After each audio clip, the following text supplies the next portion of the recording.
说袁大师，你能不能也帮忙打扫一下卫生啊？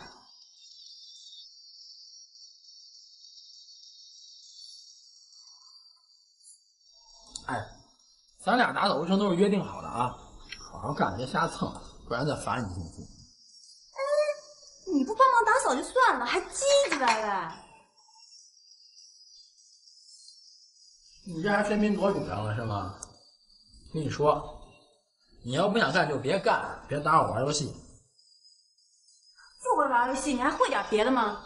嘿，你还别说，我还就只知道玩游戏。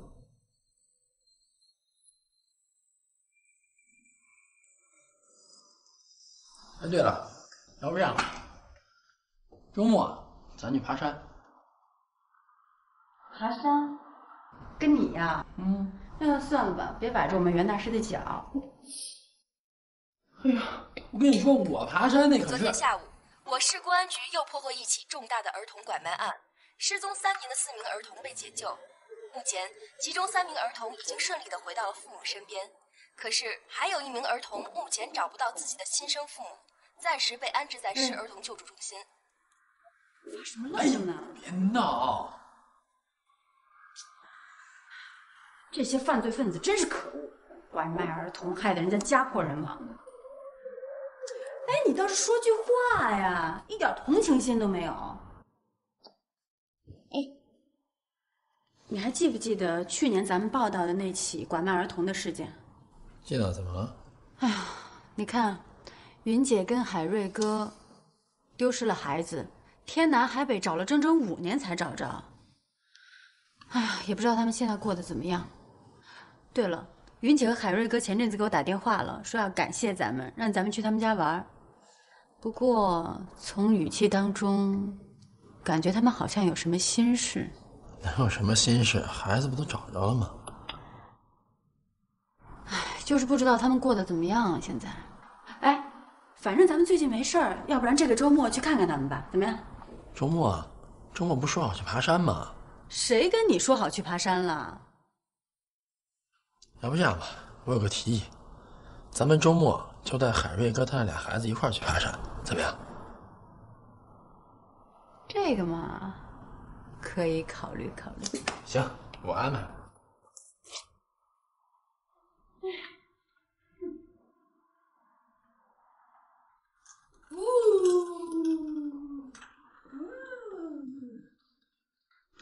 我是宝贝们，张木。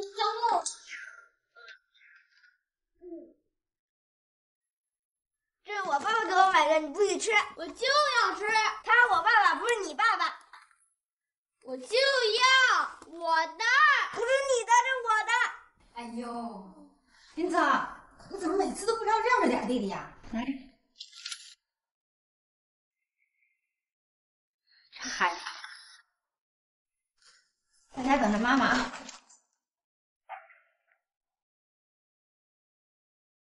大家好，欢迎收看《迷局》第2季。节目的一开始，袁旭和童心谈起了他们曾经报道过的一起事件。刘云和李海瑞在多年前，他们的年幼孩子李云泽被可恶的人贩子拐卖，音信全无。这对父母历尽千辛万苦，花了5年的时间，最终在公安机关的帮助下，终于找到了自己的孩子。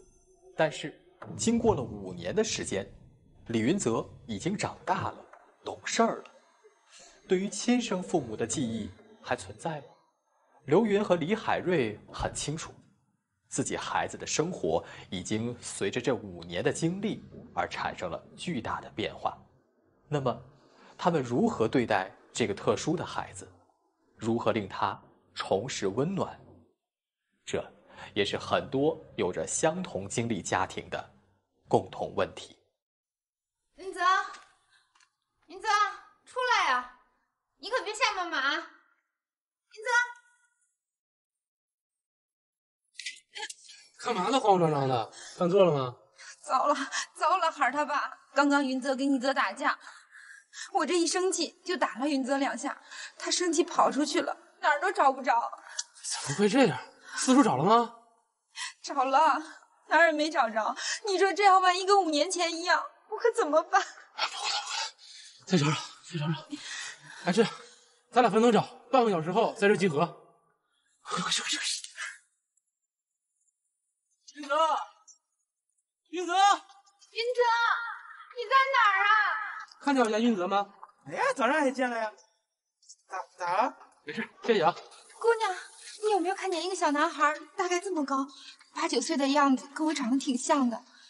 没看见啊，不好意思。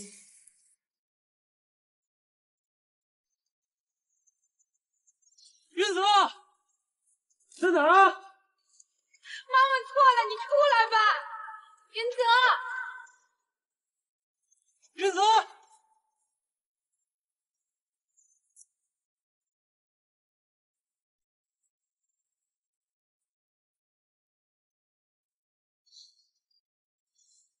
云泽，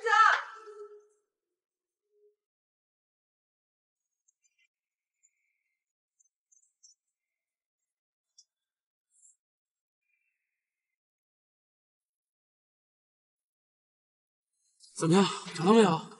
找了，哪儿都找不着。要不咱们报警吧？找不着，可怎么办呀？我怎么知道怎么办？走，报警去。云姐，海瑞哥，海瑞哥，袁记者、滕记者，你们来了，屋里坐吧。你们这儿怎么了？发生什么事儿了？先进屋再说吧。好。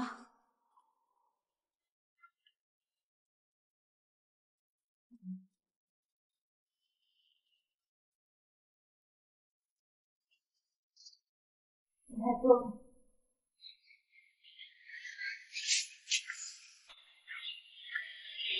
你们怎么想到过来的？啊，我跟袁旭想过来看看孩子们，好久没见了，怪想他们的。哎，孩子们呢？到底发生什么事了？一泽在睡觉，云泽不知道跑哪儿去了。他们兄弟俩上午因为争零食吵了一架，结果打起来了。刘云就打了一下云泽，然后他就跑了。我们这也是找了好半天，四处都找遍了，结果什么都没找到。千万不能像5年前一样被人拐走了，我们熬不住那样的日子。你们别太担心了，先冷静一下。你们回想一下，他们吵架的时候有没有说过什么话？也没说什么呀。之前他们2个吵架，我都是两边哄。今天就是生气打了云泽一下，他就给跑出去了。云姐，那您能不能再仔细想想，到底说过什么没有？没有说过什么特别的呀。这是我爸爸给我买的，你不许吃！我就要吃！他我爸爸，不是你爸爸。我就要我的，不是你的，是我的。哦，对了，今天他们2个吵的时候，一泽跟云泽说海瑞不是他爸爸。其实这种情况也经常在家里发生。怎么会这样呢？实不相瞒，1年前你们帮我把云泽找回来，他人是回来了，可是心没回来。为什么这样说呢？这1年来，说实话，我们这一家子过得是真不容易啊。李云泽回来的时候不太适应这边的生活，刚回来的时候就一直吵着要回家。怎么会呢？在这边生活有什么不好的吗？这孩子毕竟在那边住了那么多年了，跟那边的养父母有了感情。刚过来的时候老吵着要见那边的父母，刚回到我们身边的时候，对我们周围的事物和人都不熟悉，所以就有点敏感跟孤僻，跟周围的小朋友啊也不怎么能玩到一起来。还有就是我们在云泽失踪第2年生下了一泽，这兄弟2个呀没有什么感情基础，所以到一起就很容易产生争执。为了这个，我们不管是吃的还是穿的还是玩具，什么都是一人一套。就这样还是避免不了他们争执。今天就是因为一块抢零食，所以发生了这样的事。难怪上次跟你打电话问到他们的时候，你显得心事重重的。你们怎么不找心理医生帮帮忙呢？请了没用，他们也只是说需要时间来培养感情，让我们平时对云泽加倍关心。可是就算我们加倍呵护，也难免百依百顺啊。那云泽平时经常提着要回家吗？是，他老是想见他的养父母，可是我们实在看不下去，我不想让他跟那边有联系，所以这1年多来，他们都没有见过面。那现在有没有可能是云泽自己偷偷跑回去了呢？不会的，他已经来这儿这么长时间了，已经不记得怎么回去了。再说他身上也没什么钱，怎么回去呢？要不这样吧，你们呢先报警，我们呢先跟电视台那边取得联系，发一份寻人启事，看能不能有什么效果。那好，那就太谢谢你们了。哦，云姐，我可以到云泽的房间去看一下吗？去吧。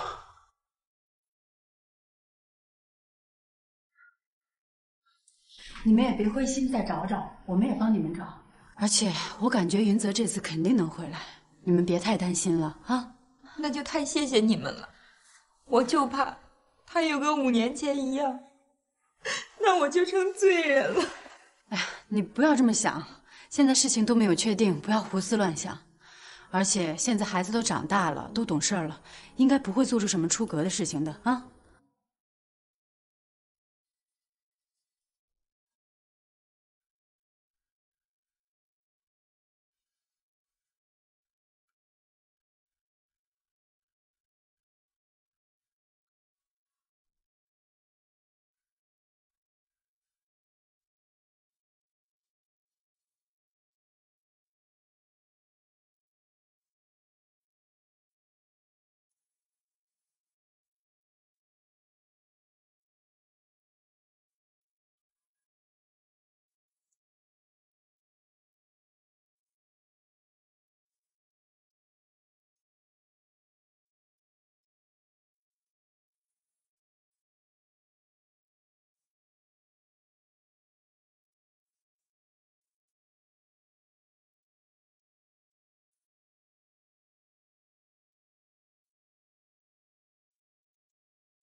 放心吧，现在治安那么好，我相信他一定会没事的。咱们大家都努力找一下，相信很快就会找到的。袁机长，那就麻烦你们多帮帮忙了。好的，会尽力的。这样，我们先回去，咱们时刻保持联系，有什么消息就相互通知一声。那行，那你们都多保重，咱们就按之前说的分头行动，别太担心了啊。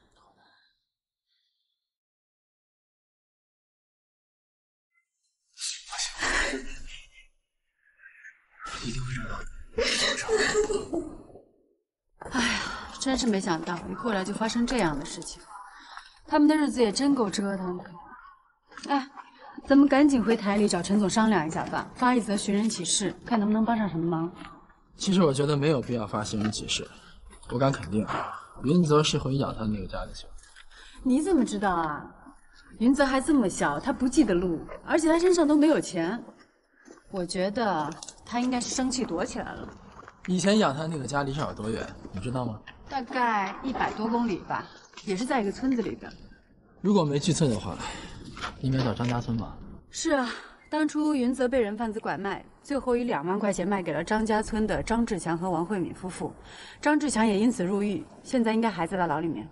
是啊，这帮村民就是因为不懂法，他们总以为买卖孩子和做生意一样，其实买卖儿童已经触犯了法律。是啊，那咱们现在去哪儿？去张家村。你疯了？贸然跑过去干嘛呀？我们先过去看看，就算他不在那儿，咱们也可以帮云泽回忆一下他的童年故乡，顺道我们两个也去参观了一下田园的风光嘛。都什么时候了，你怎么还想着玩啊？走吧。哎，对。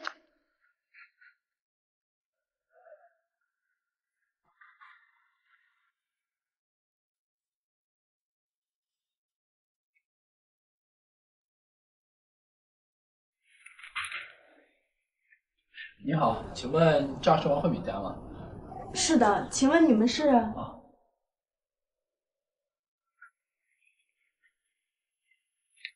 你好，王大姐。你好。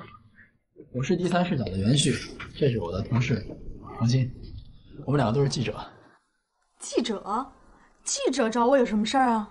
王大姐是这样的，不知道您有没有时间接受一下我们的采访？采访？我有什么可采访的？我不接受你们的采访，你们还是回去吧。王大姐，实不相瞒，我们这次来主要是为了李云泽的事情。云泽？云泽怎么了？他怎么样了？您放心，云泽他很好，只是在那边生活有点不适应，而且他特别想念你，特别挂念这个家，所以我们这次来，第一呢，也主要是带云泽向您问个好；第二呢，我们想看您的情况，回去跟云泽报个平安。傻孩子，那边才是他真正的家呀。那我们可以聊聊吗？进来坐，进来坐，进来坐。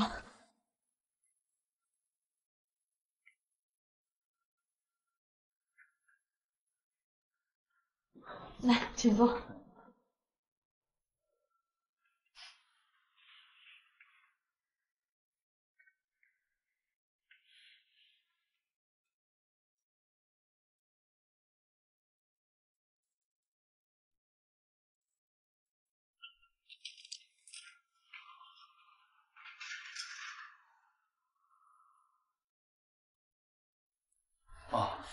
王大姐，这么大一房子，就您一人住吗？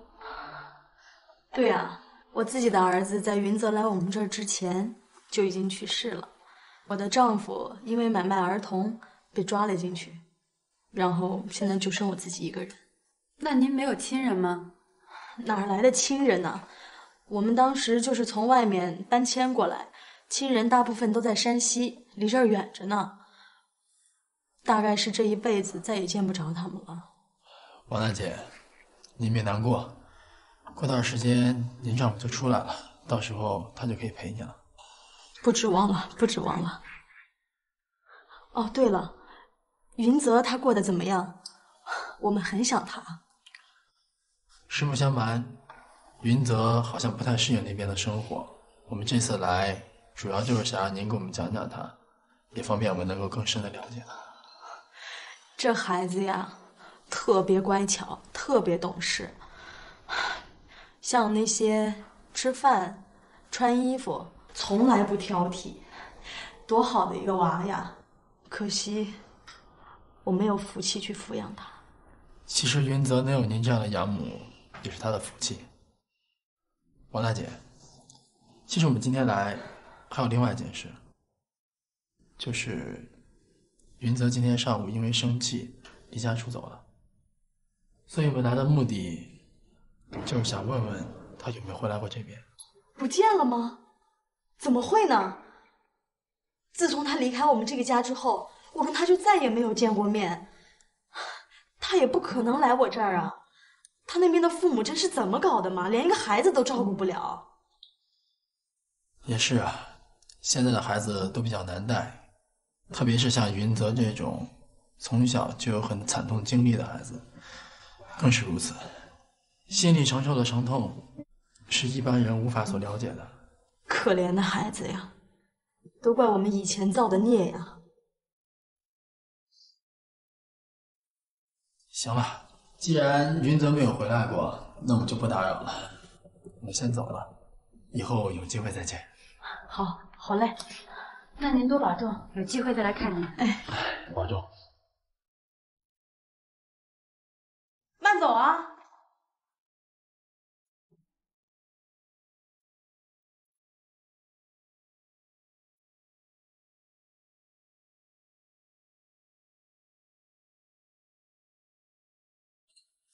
你就没什么想法吗？其实咱们今天去了一趟王慧敏家，我觉得她挺可怜的。我觉得他们对云泽的感情应该是真的很深。当然了，当年他们儿子早亡，王慧敏生孩子时又落下了严重的妇科病，无法再次生育，所以夫妻俩才会想到了买孩子。我听说云泽到他们家以后，夫妻2个人非常疼爱他，比对自己亲儿子还亲。难怪云泽一直这么想回去。我觉得在云泽心里，王慧敏和张志强才是他的亲生父母。是啊，云泽被拐卖时才2岁，记忆还是相当模糊的。和养父母一起生活了5年，这份感情不好割舍。而且，一个6、7岁大的孩子，一下子去面对陌生的父母、陌生的生活，肯定不适应。那云姐他们经常带他过去看看不就行了吗？说得轻巧，那可是买自己孩子的人，这种心结很难解的。说的也是。哎，现在孩子都丢了，你怎么一点都不着急呢？还在这上网？急有用吗？云泽的父母就很急，都还是一样找不到孩子。反而啊，像我这样淡定一些，更有助于我们清晰的思考，省得忽略掉某些细节，而这些细节往往决定着咱们的成败。行行行，我说不过你。我是忍不了了，我要跟陈总打个电话商量一下，发一个寻人启事。去打吧，看有没有效果。至于我呀，还是在网上查点信息就好喽。没爱心。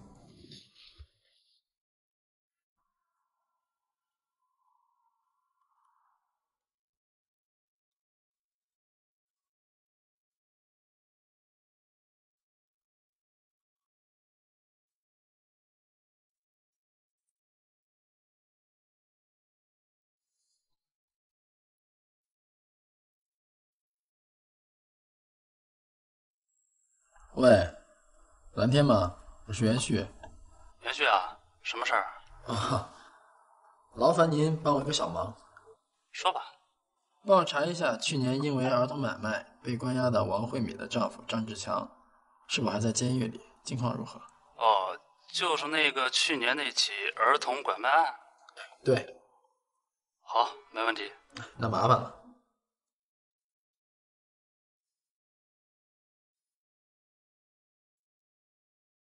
打完了，陈总已经同意了，说明天就登记。哦，好啊，希望能有作用。哎，要不咱明天去海瑞哥家看看吧，看看他们怎么样了。行，估计啊，2口子都快急疯了。李海瑞和刘云当年被拐走的孩子李云泽再度失踪了，这下可是急坏了这对父母。是呀，经过了5年的时间，经过了千辛万苦，好不容易迎来了重逢，但是瞬间孩子又不见了，这是怎么回事呢？而更为关键的是，袁旭和童心调查了半天，居然一点线索也没有。目前的情况似乎不太乐观，那么这个李云泽到底会在哪儿呢？是藏在了什么地方，还是又一次被人贩拐走了呢？在家坐吧，快。坐坐。昨天呀，真是辛苦你们了。没帮上什么忙。云泽还没回来吧？没有。我跟海瑞啊，都是轮流出去找，可是一直也没找着。街坊邻居也都问了，都说没看见。我们呢已经在电视台那边发了寻人启事了，那边在帮着找，一有消息就会告诉你们。你们报警了吗？报了，可是现在警方也无能为力。你放心，云泽现在应该是没有事儿。不过，云姐，我有个问题想问你，你对孩子那边的父母是怎么看的？这也一直是我们心底的问题。云泽呀，一直想跟那边的父母联系。海瑞呢，他看得比较淡，觉得适当联系没什么。可是我心底里一直过不了这个坎儿，我是坚决反对他跟那边父母联系的。我不想让孩子再跟那边有任何瓜葛。可能也就是因为这个事儿，让我跟孩子有了隔阂。他觉得是我阻止了他跟他亲人见面。其实，孩子的想法都很简单，是我们想的太复杂了。在他们眼里，只要对他好，跟他熟就是他的亲人。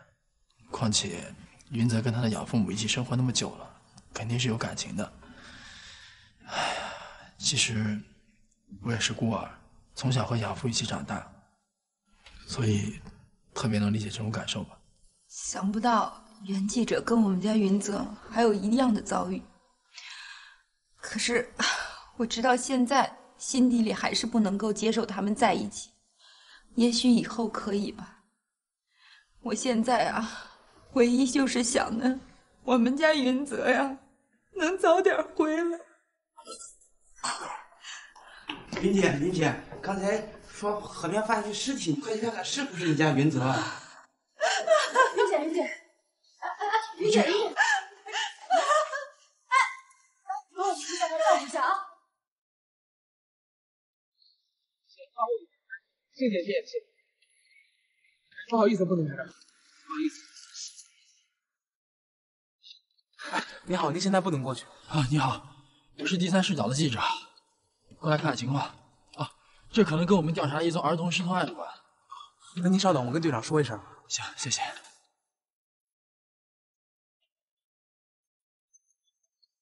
喂，蓝天，怎么了？梁旭，你让我查的已经查到了。张志强虽然还在服刑期，但是他已经身患绝症，目前保外就医，估计活不了多长时间了。哦，好，我知道了，谢谢。您现在可以过去。好，谢谢。云旭，雨欣，你留在这儿，我一个人过去。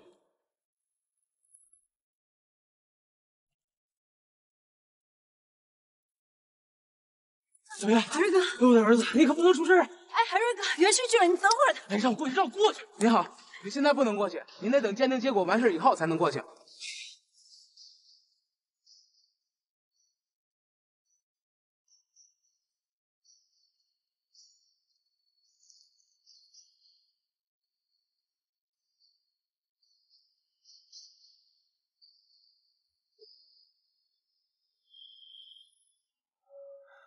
请问这名死者多大了？据我们判断是10到12岁之间。好，谢谢。不客气。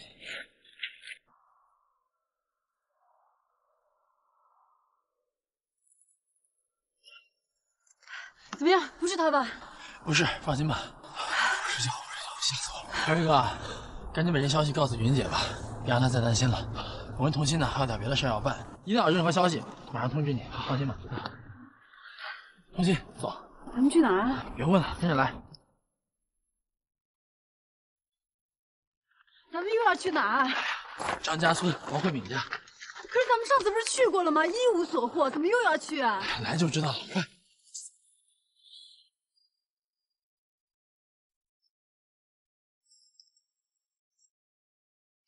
你们上这儿来审计干嘛呀？我也不知道，还不如回去找云泽呢。这才是最好的方式。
是我。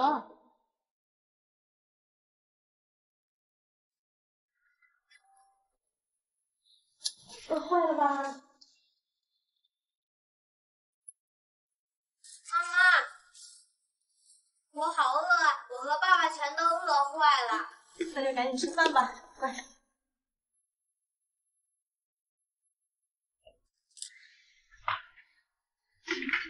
喜欢。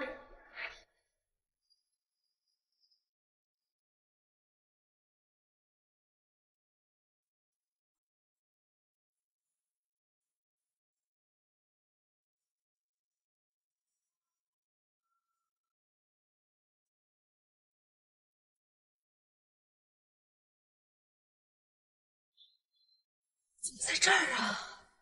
怎么样，被我猜中了吧？岂有此理！怎么又把小孩骗过来了？赶紧戳穿他！干嘛呀？人家一家人好好的，干嘛非要拆穿他们呀？走走走。干嘛？难道就把云泽这么扔这儿？哎，你放心吧，用不了多久，云泽就会回来的。哎呀，听我的，明天再来。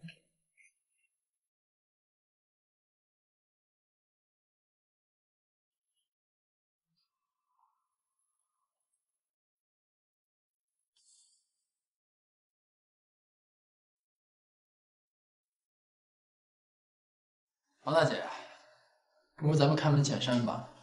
李云泽目前在你们手上吗？我今天来就是问他何时能跟我们回去。我都不知道你在说些什么。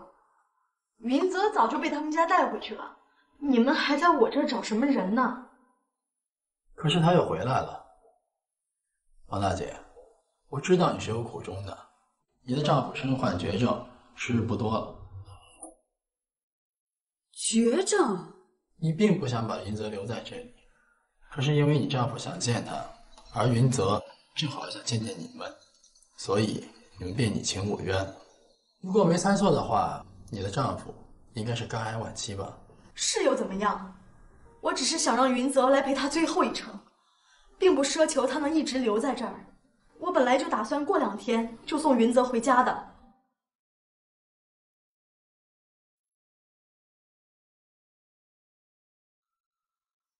王大姐，你的心情我可以理解。所以，虽然昨晚我看见你们在一起，并没有当面去拆穿你们，可是你们最起码也要体谅一下别人的父母，不能这样不吭一声就把孩子带走，好像也不太合情理吧？是啊，王大姐，你知道不知道？这如果让警方知道了，你和你的丈夫一样都是要坐牢的。而且你们让云泽的亲生父母这么伤心，良心上过意得去吗？我管不了那么多了。之前我们就和他们沟通过，想跟孩子通一通电话，可是他妈妈不让，所以我们才出此下策。虽然现在被你们识破了，但是我一点也不后悔。你们报警也好，把他们叫过来也好，我都不怕。王大姐，我们并不想像你所说的那样做那么绝。我明白你是有苦衷的，但是我希望你也能够体谅一下他们的父母。所以我们今天来，就是找你把事情说清楚。至于云泽父母那边，我也会去和他们沟通，希望可以在得到他们允许的情况下，让你们在一起多待几天，这样你们就不用躲躲藏藏了。那哦，你不用感谢我了，只是我有一个条件。什么条件？我知道云泽很听你们的话，所以我希望你们借此机会能跟云泽好好谈谈，让他们回去以后跟自己的父母好好相处，跟自己的弟弟好好相处。当然，你们也希望云泽可以快快乐乐的成长。知道了，我会跟他说明白的。好的，一言为定。放心，走。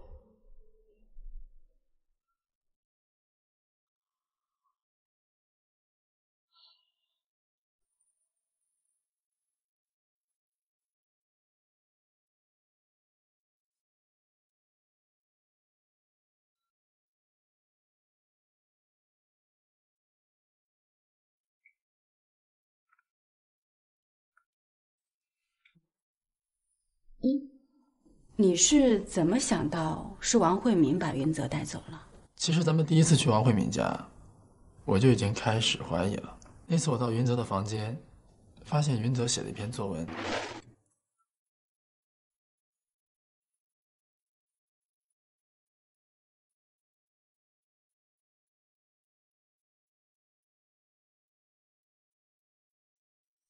作文的题目是我的妈妈，而云泽在作文中描述的妈妈并不是云姐，而是王慧敏。云泽在作文中写道，他的妈妈在国庆节前一天有去看过他，那是他一年中唯一一次见到他的妈妈，令他非常的高兴和感动。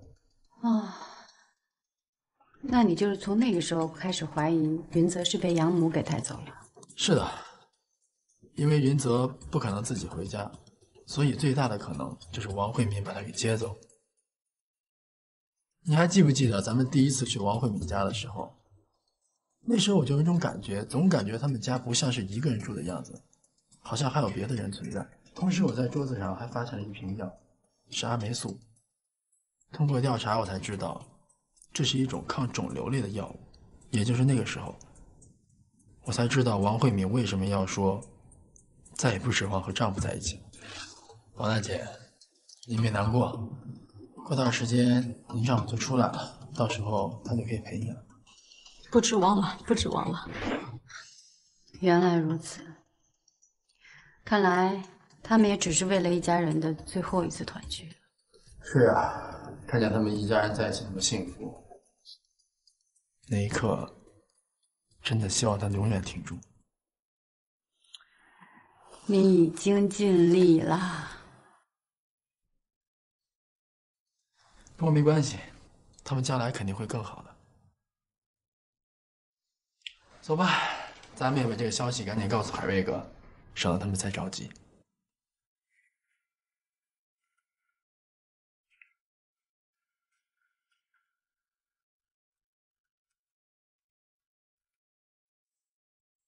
海瑞哥，海瑞哥，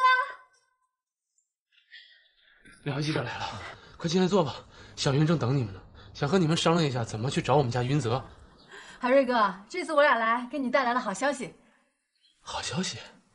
莫非有我们家云泽消息了？先不和你说，一会儿当着你和云姐的面一起说。好吧，好，进屋进屋。快进屋。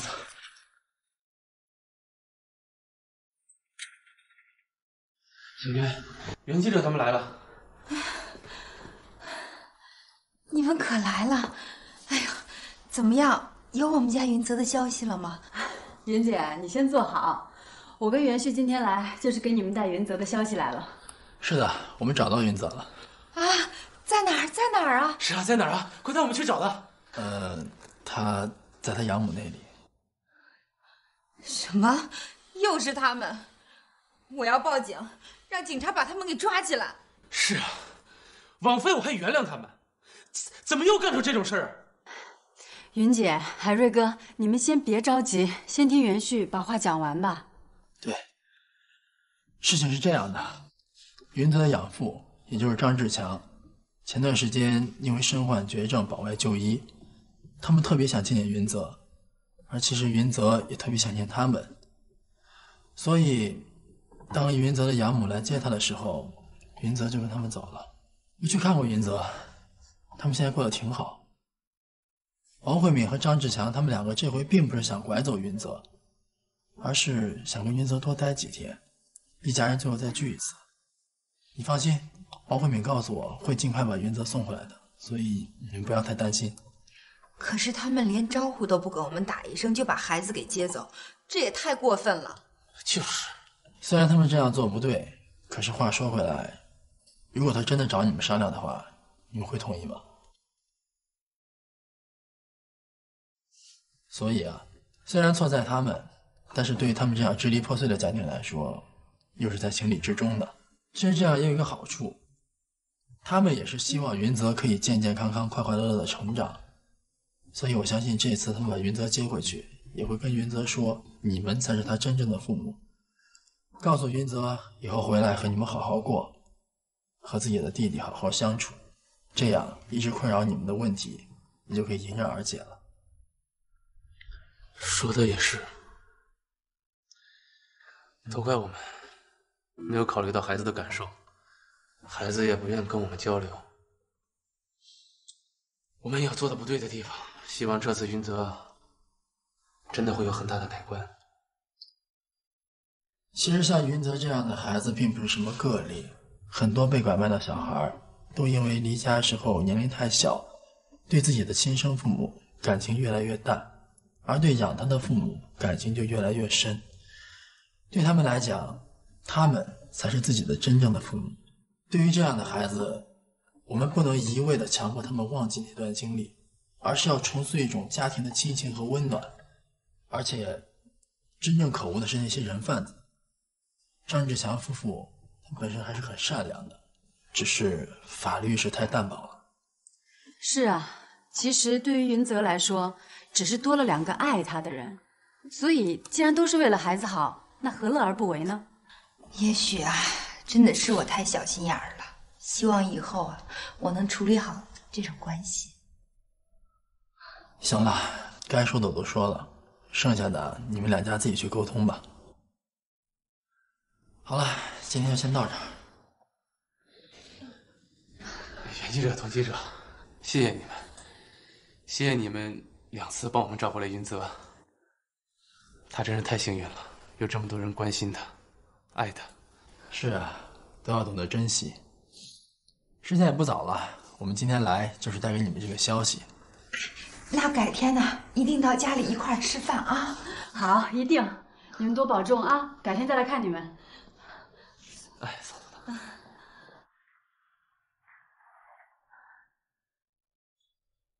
这个故事到此结束了，但是就是这样的一起调查，却不禁引发我们深度的思考。是呀，很多孩子都和李云泽一样，他们被拐卖的时候还很小，思维还不健全，但是被解救的时候却已经长成了少年。在他们的脑海里，自己被卖的地方才是自己的家，买自己的人才是自己的父母。那么在解救他们之后，在亲人重逢之后，我们该如何面对这些孩子，又该怎样重拾昔日的温情，如何让他们接受，如何令他们回归呢？其实这一点对于那些被拐卖的孩子来说是最重要的，因为这些年的经历伤害的不是他们的肉体，而是他们的心灵。同时我们也要严厉谴责那些丧心病狂的人贩子，为了金钱，他们伤害着一个又一个的家庭，令无数的父母和孩子陷入痛苦。这种犯罪行为可谓十恶不赦，一经发现必将受到最严厉的制裁。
阿姨，啊，好了好了，马上就过来，你们先开始吧。放心吧，该做的都做了，不聊了啊，马上就过去了。哎，事情处理的怎么样了？这次不能再像之前那样轻易的让他躲过一劫，还把我们公司的名声搞坏了，赔了夫人又折兵。您放心吧，我们提供了足够的资料，这会儿他估计死到临头了，您就等着看好戏吧。这样，你赶紧去准备一下，找一些记者，配合警方在网上制造一些舆论，要让公众觉得我们是被诬陷的，那样恢复我们公司的形象。另外，对付他这种人，必要的时候要采取非常手段。既然人家软硬不吃，那我们就要知道变通。现在我们公司正忙于海外上市，千万不能出现半点差池，相应的保密工作要做好。在管理、财务、人事等各方面不要出现什么差错。我们要在外界树立一个良好的公司形象，这对我们取得开门红大有好处。好了，你忙吧。好的。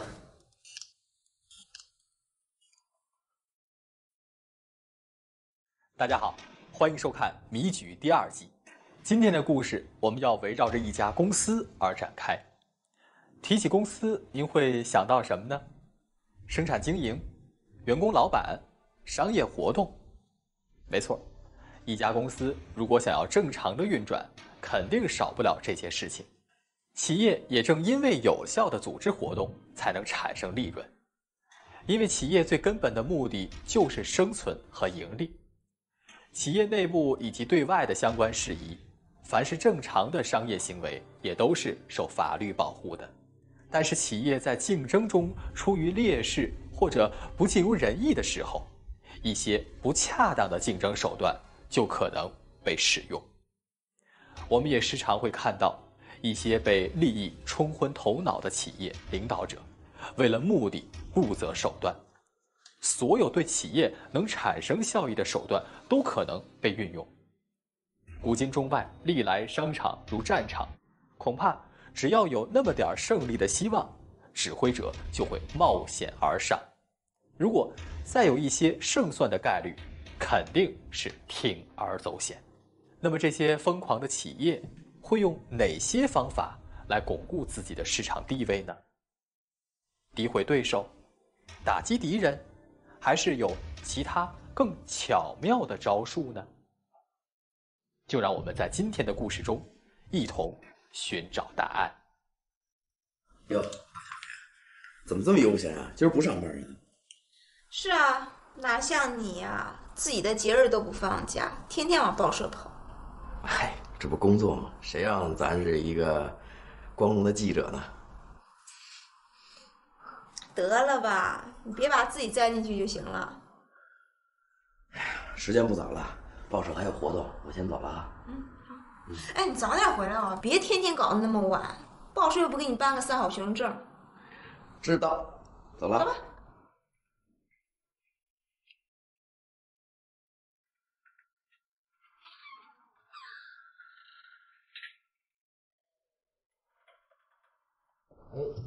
警察同志，你们这是找谁呀？这是赵明亮家吗？是啊，我就是啊。谁呀？赵记者，有人控告你涉嫌故意损害他人商业信誉，麻烦你跟我们到派出所走一趟，配合我们的调查。你搞错了吧？我犯什么事儿了？你们要抓我？别误会，这只是正常的询问，并不是抓捕。根据律师所提供的材料，有人投诉你诬陷诋毁天元科贸有限公司。哎，警察同志，什么诋毁啊、污蔑啊、冤枉啊，这些我只是作为一个记者做的本职工作，你们一定是搞错了。就是，再说你们警察凭什么抓人？我们家明亮犯了什么法？赵记者，请您配合我们的调查。哎，你们警察怎么可以这样呢？我们家明亮一直都是老老实实的，他犯了什么罪了？好了，冷静，别说了，也别吵了。警方找我过去，肯定有他的道理。这样吧，我先跟你们回去一趟。走之前我能跟我爱人说几句话吗？可以。你冷静，你别着急，身正不怕影子歪，没事的。你待会儿啊，给报社打个电话，把我这边的情况跟他们说清楚一下，让报社帮忙给找个律师。我不在这几天啊，家里有什么事儿你多担待一下。放心吧，没事。警察同志，咱们走吧。明亮，记得打电话啊，等我回来。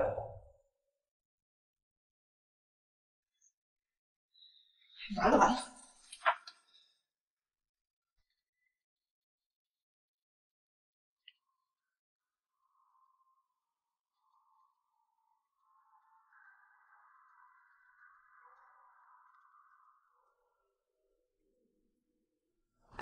哎，你好，是王主编吗？哦，我是。请问你是？哎，我是方玉婷，我是赵明亮的妻子，你们可要帮帮我，帮帮我们家明亮啊！啊？哎，你别急，慢慢说。明亮到底怎么了？明亮刚才被警察抓走了，他让我给你们打电话，你们现在赶紧帮帮我呀！什么？明亮被抓了？怎么回事？他做了什么违法的事吗？没有啊，我们家明亮可老实呢。不过警察说是有人要告他。告他？这到底怎么回事？哎，这样你先别急，我这就打电话去问一下，一有什么事我就通知你。哎，好，哎，你们一定要帮帮我们。放心，身正不怕影子斜，一定是有办法的。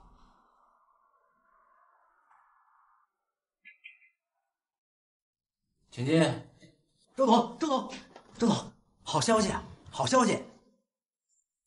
什么事儿值得你这么兴奋？刚接到消息，赵明亮被抓了。看来我们提起的诉讼和提供的证据起作用了，警方做出了回应。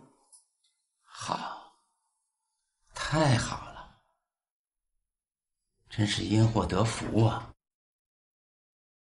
警方的行动就是对我们最大的肯定，我们公司的形象也会得到大大的提升。我们以损害商业信誉罪起诉他，看来赵明亮这回得蹲个10年8年的。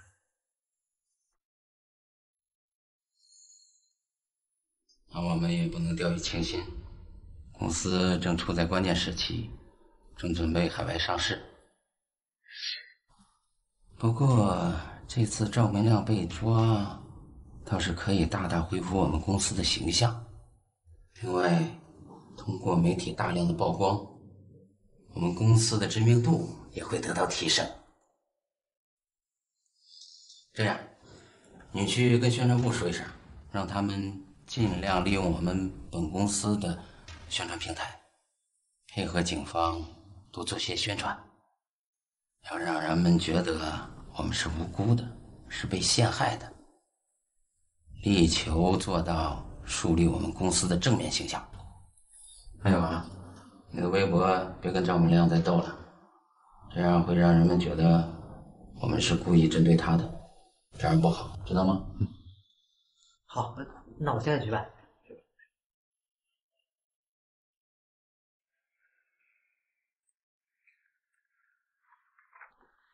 哎呀，你说这记者节，咱们台里怎么不做些节目呢？要什么节目啊？还不如放假。记者节可没有法定节假日，干咱们这行的得时刻坚守阵地。得，要守您守，我出去买杯咖啡喝。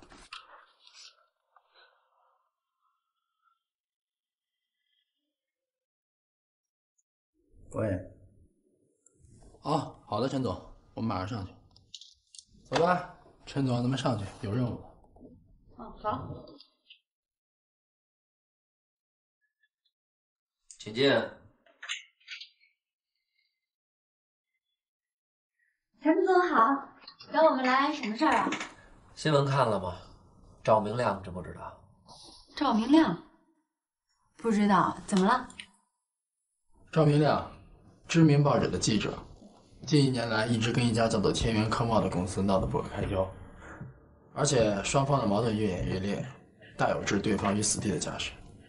现在外面吵得沸沸扬扬的，说赵明亮被警方抓了，社会各界一致要求警方给一个说法。被抓，而且还是在记者节被抓，这够呛了吧？难道这件事儿和天元科贸有关？不过，从赵明亮以往的报道来看，天元科贸的内部确实存在着重大问题。难不成这次是他们把赵明亮给起诉了？天元科贸公司说赵明亮制造虚假信息，歪曲公司形象，要求警方调查他。那警方怎么说啊？还不敢肯定跟天元科贸公司那边有关，警方还在调查阶段，没有掌握确凿的证据，警方是不会轻易发表任何声明的。他们那边好像也不太方便透露具体细节。啊，那您叫我们过来，就是想让我们调查采访一下这件事儿？对，这个事儿在社会上引起了很大的关注，现在网络、微博等媒体都吵得沸沸扬扬的，有人同情赵明亮，说记者的监督权受到了威胁，指责天元科贸公司陷害记者。也有人说赵明亮的报道有些失实，但是目前看来，支持前者的人占绝大多数。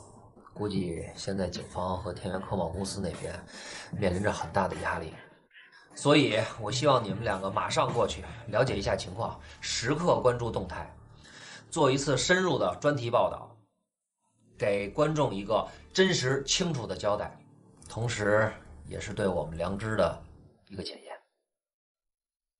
行，我们了解了。那我们怎么入手啊？赶紧走吧，怎么入手是咱们自己的事儿。哦。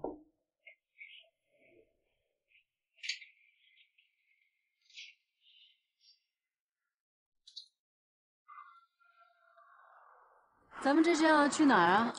去哪儿？当然是去天元科贸了。据我所知，这个赵明亮1年前就先后进行了10来篇的负面报道，这才引起了天元科贸的注意。在这之前，他们之间还有一些小的纠纷。当时赵明亮所在的报社将天元科贸告上，可结果不了了之。此事过后，他们之间的恩怨还没有结束。之后呢，天元科贸采取了非常卑劣的手段，将赵明亮的个人信息发布在了网上。可这个赵明亮好像软硬不吃，仍然特立独行。我想这一次估计是彻底引起天元的愤怒。看来这个赵明亮为人很正直。哎，你是怎么知道这些的？啊，先别问了，走吧。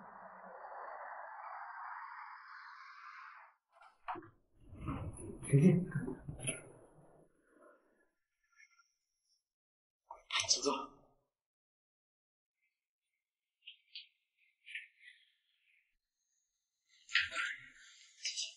啊，赵记者，您别误会，这次只是例行的询问，并不是正式的拘捕。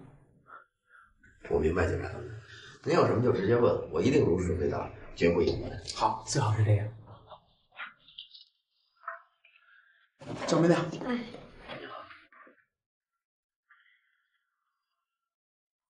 来，赵明亮，详细介绍一下你自己，仔细说一说你近1年来的工作情况吧。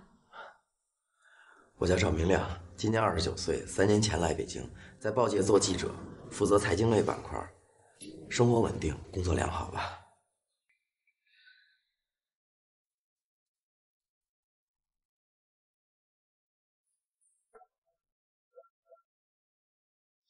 哎，王主编，我们家明亮没事了吧？哦，玉婷啊，你放心，我刚问过警方，他们现在只是在搜集证据，而且我们这边已经请了律师，跟那边正沟通着呢，应该不会有什么事儿。那我现在应该怎么办呢？嗨，你别急，警方办事儿那肯定是有分寸。还有啊，你不要相信外界的传闻，明亮现在可只是在协助调查，并不是被警方拘捕。这两者之间其实还是有很大差距的。好，行，谢谢王主编啊。哎，好。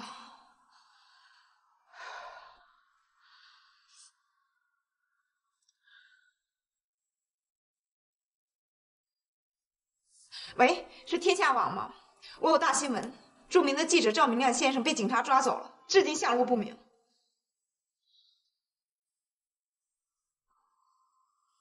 那就说一说你近1年来所报道的新闻吧。近1年来，我和往年一样，还是负责财经类的报道。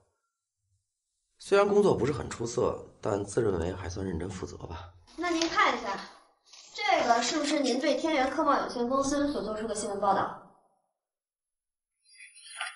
对，这些都是我陆续发表的关于天元科贸的一些报道。那你说说你发表这些报道的目的、时间、经过，以及你认为你发表这些报道有什么样的影响？这些报道是今年2月份开始写的，内容主要涉及天元科贸营销、管理、财务、市场等方面。做这些报道的目的，相信你们在报道中也可以看得出来，主要是天元科贸存在这方面的问题。作为一名记者，对于这样一家国内大公司，我觉得我非常有必要行使自己的舆论监督权利，促使市场更加公平正义。这些报道都是我经过实地采访、调查以及综合各方面的资源信息而做出的。我完全可以保证他们的准确性。可是据我们的了解，您所做出的报道有相当一部分不符合实际情况，这个您作何解释？作为一名记者，在报道中存在一些误差，我完全可以负责。可是这些报道大部分都是事实情况以及综合各方面的资源信息做的，我完全可以保证他们的准确性。这个你放心，天元科贸有限公司我们已经去过了，他们现在以损害商业信誉罪对你进行了起诉，他们也提供了可靠的证据。当然，这些证据我们现在正在核实当中，也希望你能配合我们的调查，我们会秉公办理的。肯定的，我的律师马上就会到，他会给你们一个满意的答复。希望如此。你所说的这些呢，我们也会尽快的去核实调查。如有虚假，您是需要承担一定的法律责任的，这个您明白吗？还有，虽然你是记者，有监督权和言论自由，但是我要提醒你，在法律面前讲究的就是证据。好。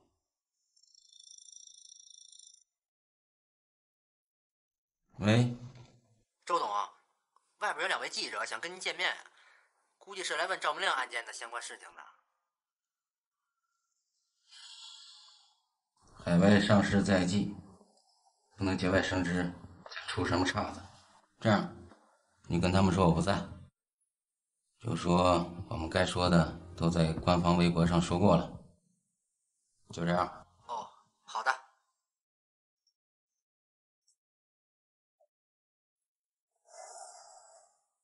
又是这个赵明亮。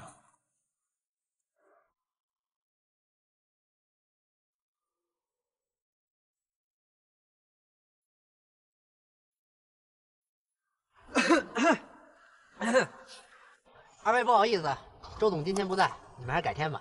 不在。可是据我所知，你们公司每周一都有例会，这个点是应该在的呀。都说了不在，你们还是走吧。有什么事官方微博我们会公布的。刘秘书，你和赵明亮在微博上的争论我也看过，中间的一些话语确实不太符合道德标准。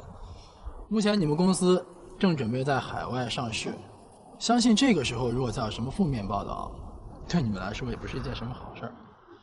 不如这样，咱们平心静气的聊一聊，我想对你们公司也并不是什么坏事。这样啊，那你们等一下啊。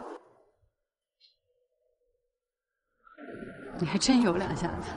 对付这样的人，我最有办法。2位，周董忙完了，你们跟我来吧。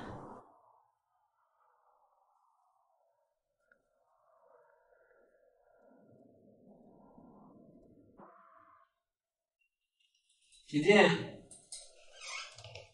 哟，2位大记者，快来，请坐，请坐。周董，看来你很忙啊。小忙，最近公司的事情确实比较多。既然大家时间都很紧，那我们就开门见山了。周董，我们今天是为赵明亮的事情来的，相信你也听说了，不知道您对此事是何感想？赵明亮的事情，我们也很遗憾。作为社会正义力量，本应得到尊重和敬畏，但是赵明亮的这种行为嘛……周董，难道这件事跟贵公司就没有关系吗？原记者何出此言呢？赵明亮先后报道了贵公司10来篇负面新闻，指责贵公司在销售、经营、管理、宣传、财务等方面都有重大问题，相信对贵公司造成的影响应该不小。目前贵公司正准备在海外上市，不能被这些负面报道所影响，所以你们便对赵明亮采取了措施。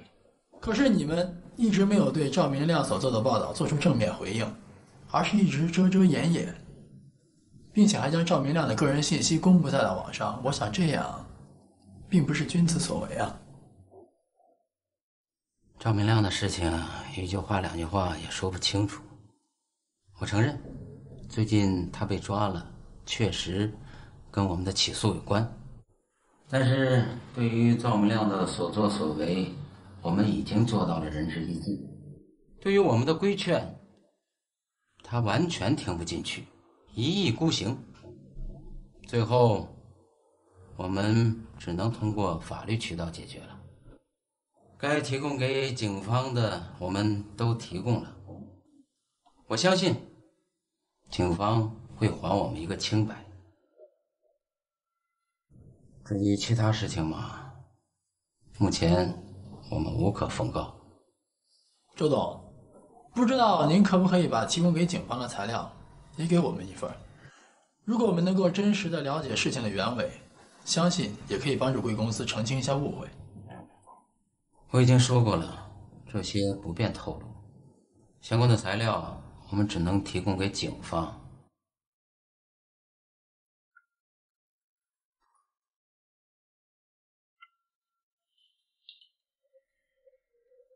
哎，小刘，帮我送下2位记者，快！对不起，2位，我还有事，请回吧。哎，我们还没有采访完呢。好，既然周董不方便透露，那今天就算了。希望你上市成功。不送。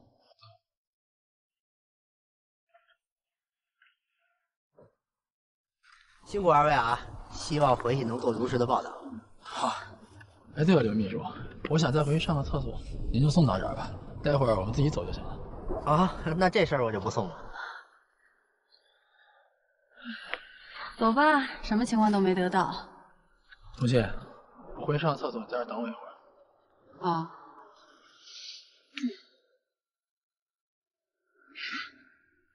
刚上过厕所吧？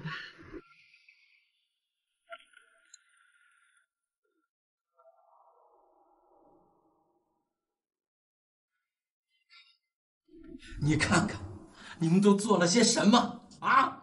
现在网上到处都在报道赵明亮被抓的事情，各界矛头都指向我们，说我们打击 BOSS。周总啊，咱们起诉他也没错啊。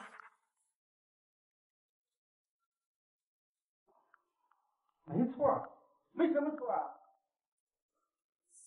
你怎么来了？谁让你有好戏不带着我？嘘。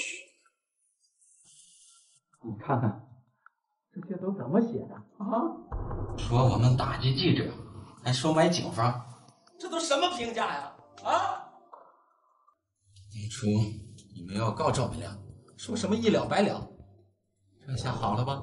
啊！你们都干了些什么？我不知道怎么会这样啊！本来想借机会炒作一下，怎么会说咱们收买警方呢？怎么收买呀？不负责任，太不负责任了！这些网站就知道胡说。现在好了，别说海外上市了，就国内也保不住了。哎，周总，要不咱们撤回上诉，这样还能缓解一下大众的情绪。你猪脑子！这不得承认我们陷害赵明亮吗？出去！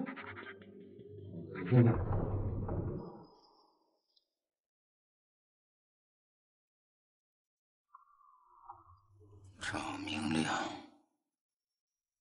又是这个赵明亮。哎，你是怎么知道他们俩进去可能会吵架的？你刚才没有看到周董跟咱们说着说着，突然脸色就变了。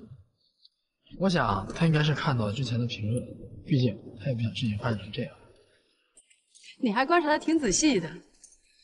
不过真是没想到，这个天元科贸竟然这么黑暗，做了这么多见不得人的事儿，竟然诬陷给一个记者，还控诉别人诬陷抵赖他们，真是太可恶了。我这次回去一定要写一篇报道，让大家知道他们的嘴脸。我说你可不要瞎说啊！咱们不是某些网络媒体信口雌黄，而且据我所知，警方在没有掌握足够的证据之前，把人带走，也就是例行的调查与询问，怎么就被说成是抓走了呢？那你的意思是有人故意制造舆论？那为什么天元不把交给警方的资料公布给大众呢？肯定是材料见不得光呗。不好说呀。那咱们现在怎么办？走，咱们去会会那个赵明亮。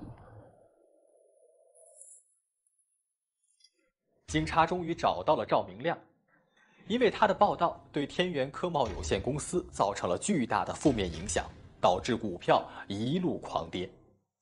而网上传出的包括公司收买警方的各种消息，更是让天元科贸的处境雪上加霜。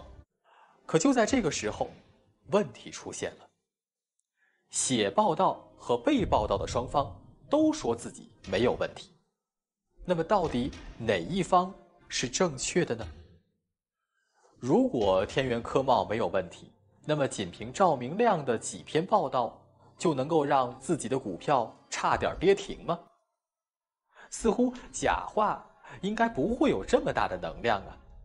在这场充满着火药味儿、充斥着尔虞我诈的迷局中，谁又会在这场对抗中最终胜出呢？让我们拭目以待。请进。赵记者，这2位是电视台的记者，是跟我们采访你的。那你们先聊，我先出去了。那咱们坐下聊吧。好。你是第三视角的袁旭吧？我以前看过你的报道。哦，你好，我之前也关注过你，这是我的助手童心。你好。既然大家都是记者，我想有些事我就直说了。好。你目前是怎么想的？报社已经帮我找了律师，这件事主要是因为工作，所以有什么问题通过法律途径，以报社的名义来解决，应该没有事。据说天元科贸向警方提供了一份重要材料，警方才调查你。重要资料？他们有什么资料？肯定是瞎编的。你这么肯定？当然了，他们公司做了那么多假账，虚报利润，上市造假，想要冤枉我，还怕找不着理由吗？可是警方会怎么看？这也正是我所担心的，希望警方不要相信他们。天元科贸的人说，他们私底下跟你沟通过，希望你停止对他们公司的负面报道，被你拒绝了。是，他们前段时间是向我施舍好处，希望我停止报道，但是被我拒绝了。后来他们又威胁我，还将我的个人信息发布到网上。不过我作为一名记者，我有自己的职业道德底线，我不会任由他们摆布。赵记者，你的勇气真的让我非常钦佩，但是这是不是也给你自己带来了麻烦？这是作为一名记者所应该承受的呀。哦，赵记者，那您所报道的天元科贸的消息来源都是怎么得到的？这个就比较多了，有现场采访得到的，也有在互联网上得到的信息，还有一些朋友所提供的信息，等等吧。那信息的准确性可以保证吗？当然了，肯定没有问题。采访时间差不多了，要么改天再来吧。哦，好的，马上结束了。好，那我们今天就到这儿。非常感谢你。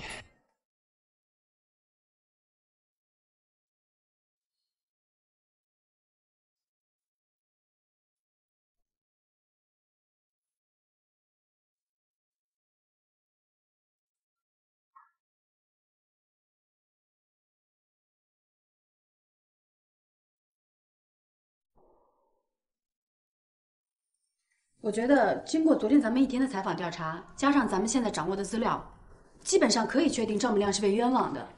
要不咱们向陈总提出申请，写一份专题报告，咱们揭露天元科贸的罪行，为赵明亮洗清冤屈。不行。又怎么了？还没到时候，时机不成熟。我真搞不懂你到底怎么想的呀！我说你是不是失去判断力了呀？作为记者，你怎么就能看着赵明亮身陷囹圄呢？整件事情目前还不特别清晰，而且更重要的是，天元科贸交给警方的材料，我们还没有看到全貌。可是就以咱们目前掌握的信息来看，都可以说明天元科贸就是在陷害赵明亮。而且我觉得，可能正是因为这份资料有问题，他们才不敢给咱们看，也不敢公之于众。反正我相信赵明亮就是被冤枉的。他为人正直勇敢，我佩服他这样的记者。那为什么警方会相信那份材料呢？警方哪有相信啊？他们现在只是在调查取证，而且有可能因为天元科贸是大纳税人，所以警方才会小心谨慎、那么认真的对待，免得得罪了这个大地主。哎，我说你可别胡说啊！法律面前人人平等。道不同不相为谋。好啊，那我就给你一次单独试水的机会，咱们分开调查，看谁先把事情查得水落石出。好啊，那我恭敬不如从命。真希望我的感觉是错的，千万别给记者行业丢脸。我？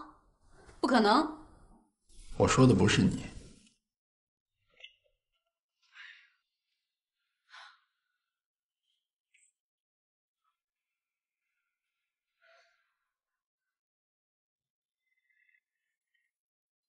喂，找谁？哎，你好，请问是第三视角的同心记者吗？对，我是。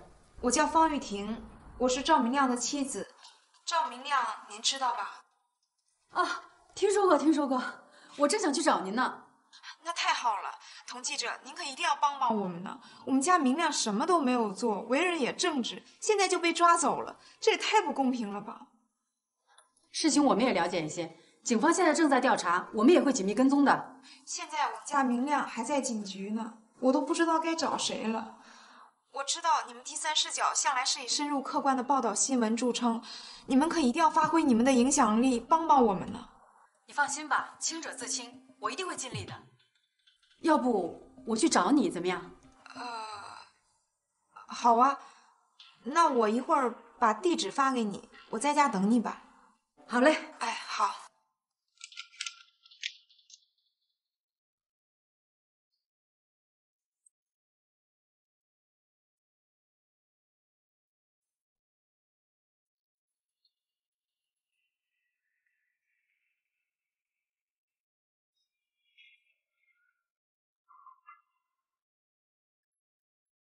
来了。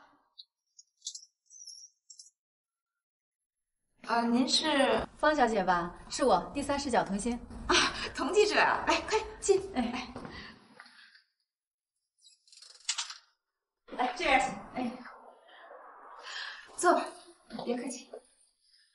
你们家可真漂亮啊！哎，方小姐，你们来北京多久了？我们都是2010年的时候来的北京，当时生活也非常的拮据，现在经济条件刚刚好点了，我们家明亮就被人带走了，我都不知道该怎么活了。童记者，你说我应该怎么办呢？你也别太着急了，方小姐，事情一定会调查清楚的。是，这就要依靠你们了。我刚才看了一下网上的新闻，都是报道我们家明亮的事。不过社会上的一些人都挺支持我们家明亮的，这让我非常感动。要不咱们就开始聊聊正事儿。好。您能不能给我讲一下赵记者被抓时候的情形？可以。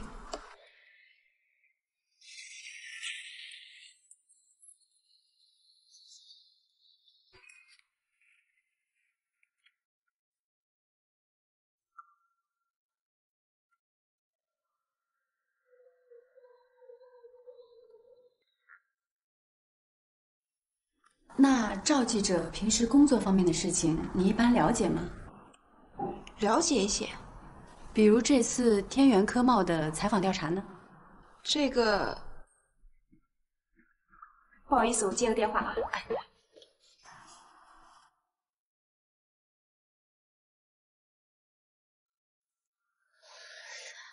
3年能有这样的成绩，不错呀，比袁旭强多了。我拍点照片和你激动激动。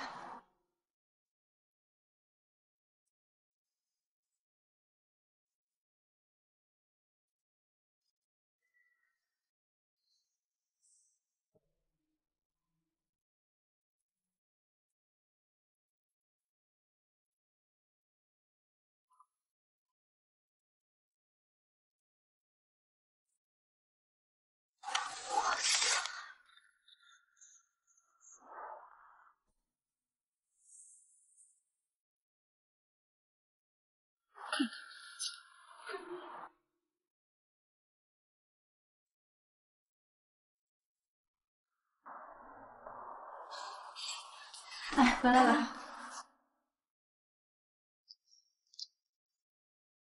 那些票都是以前我们去香港玩的时候买的，已经好久没出去玩了。你们还真会享受。嗨，香港的东西便宜嘛，偶尔才去一次。哦，哎，对了，我刚才接到电话了，警察说打算下午就放了我们家明亮，我们家明亮马上就可以回家了。是吗？那太好了。哎，这回真是要好好谢谢你们，我都不知道该说什么了。哎，其实我都还没做什么呢。你们是同行嘛？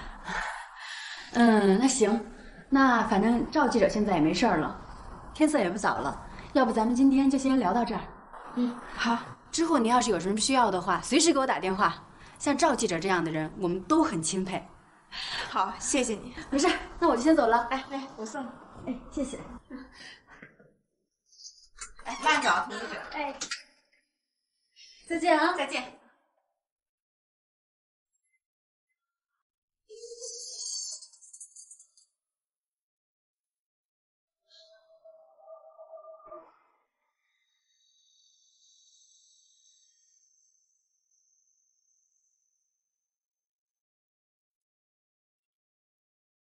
周董事长，您找我？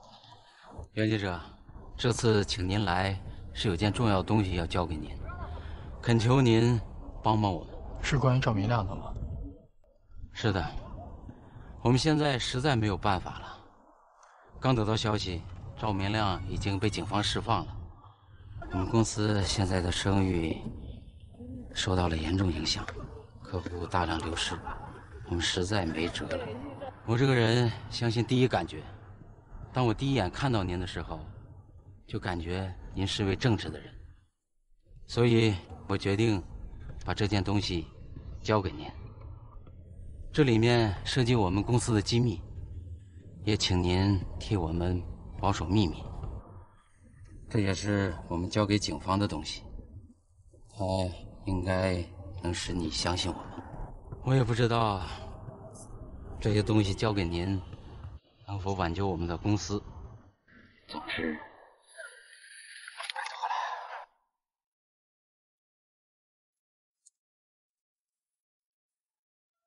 您先拿回去慢慢看，我先走一步。周董，您还有什么事想说的吗？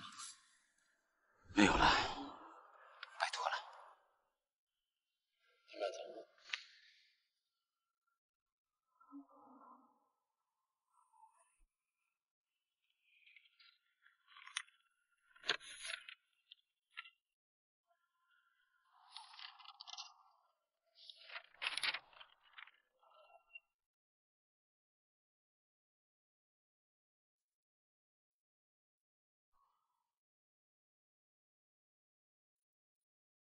怎么样，袁大师？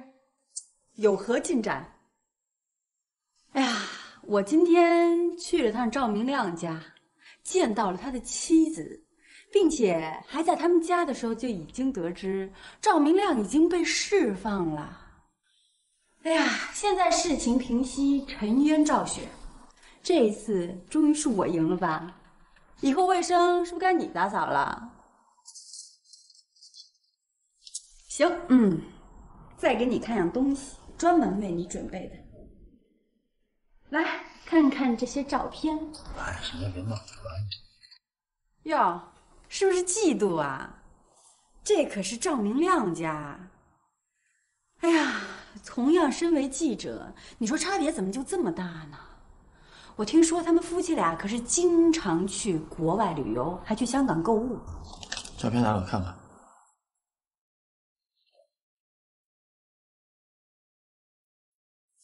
别动心，我有事先出去一趟。你呀，记得把家里打扫干净。哈，该你打扫了吧？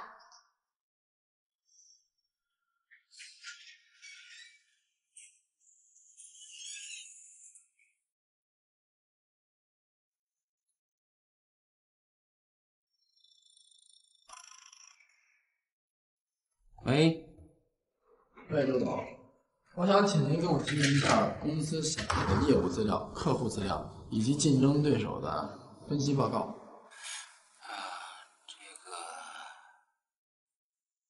好吧，不过这些信息都是保密的，请您务必保管好。放心，谢谢。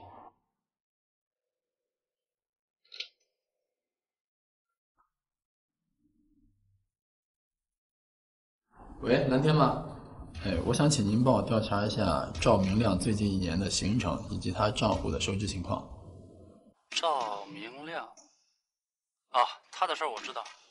你是不是有什么新发现？还不确定。好，那我这就去查，有消息了告诉你。好的，谢谢。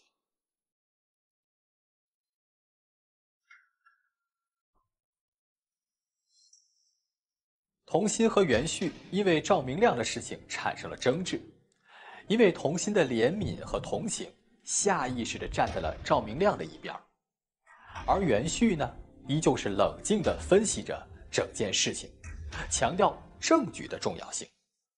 而童心突然接到赵明亮妻子方玉婷的电话之后，让他有机会直接面对方玉婷。在与方玉婷进行了一番对话后，童心更加坚信了自己的想法，那就是赵明亮是无辜的，而理由是因为他在方玉婷家的时候就得知赵明亮被警方放了。与此同时，袁旭的调查却和童心恰恰相反。天元科贸的周董给了他一份看上去非常重要的资料，并且告诉他，凭着这份资料可以证明公司的清白。那么，这到底是一份什么样的资料呢？袁旭为什么要查赵明亮的账户和收支情况呢？难道他真的发现了一些赵明亮不为人知的秘密？这一场不同寻常的商战的答案怎样揭晓？我们下集再来一一破解。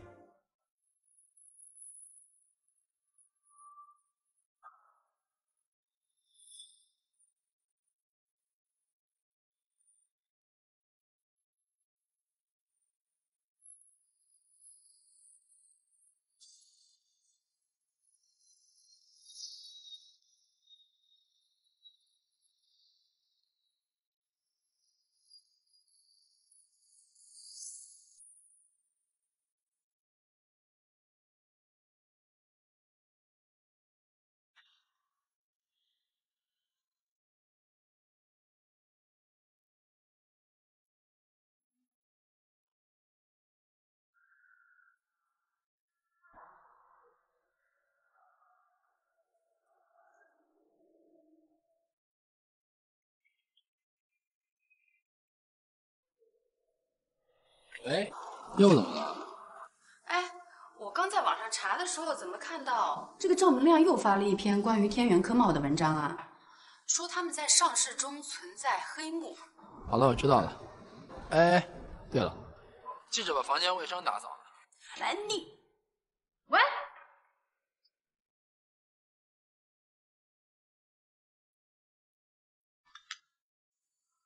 喂，老蓝天啊。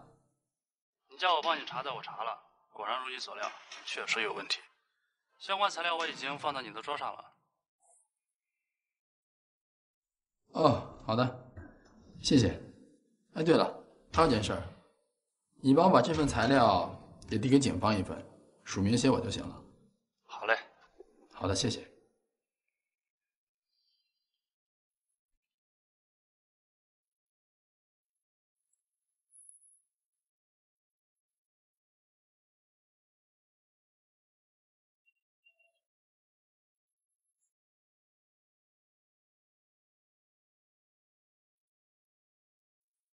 喂，童心，赶紧来台门口一趟。去哪儿啊？来了就知道了。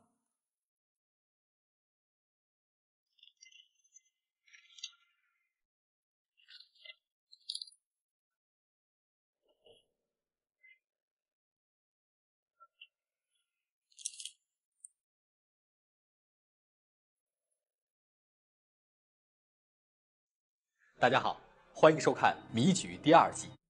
在上一集故事中，赵明亮和天元科贸有限公司之间的商业纠纷已经进入到了白热化的阶段。谁也没有想到，一篇新闻报道背后还隐藏着那么多的秘密。各类媒体纷纷跟进，警方也已经介入调查。事情的发展大大超乎了人们的想象。与此同时，袁旭和童心的调查也并不顺利，并在调查的过程中逐渐产生了分歧。两个人似乎完全站在了对立的立场上。可是到目前为止，事件的真相还是没有出现。赵明亮对天元科贸的报道是否属实，仍在调查取证当中。而赵明亮似乎对天元科贸的内幕了解得非常透彻，依然不断地在媒体上爆料，毫无顾虑可言。不过，如果赵明亮坚持认为自己做的是正确的事情，那这样的举动也就不足为奇了。但是，从袁旭的表现和反应来看，他手里所掌握的资料似乎更有说服力。那么，这份即将交给警方的资料里，究竟藏着什么样的真相和秘密呢？这不是赵明亮家吗？咱们来这儿干嘛？当然是会有赵明亮了，敲门吧。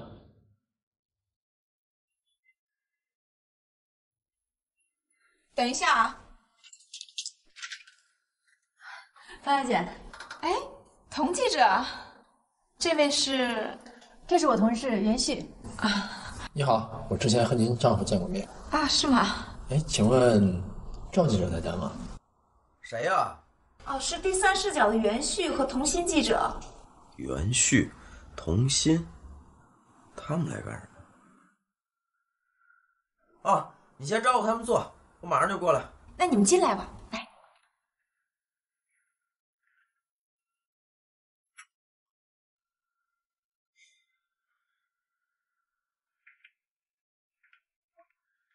来坐吧，两位。方小姐，你们家挺豪华的呀，肯定花了不少钱吧？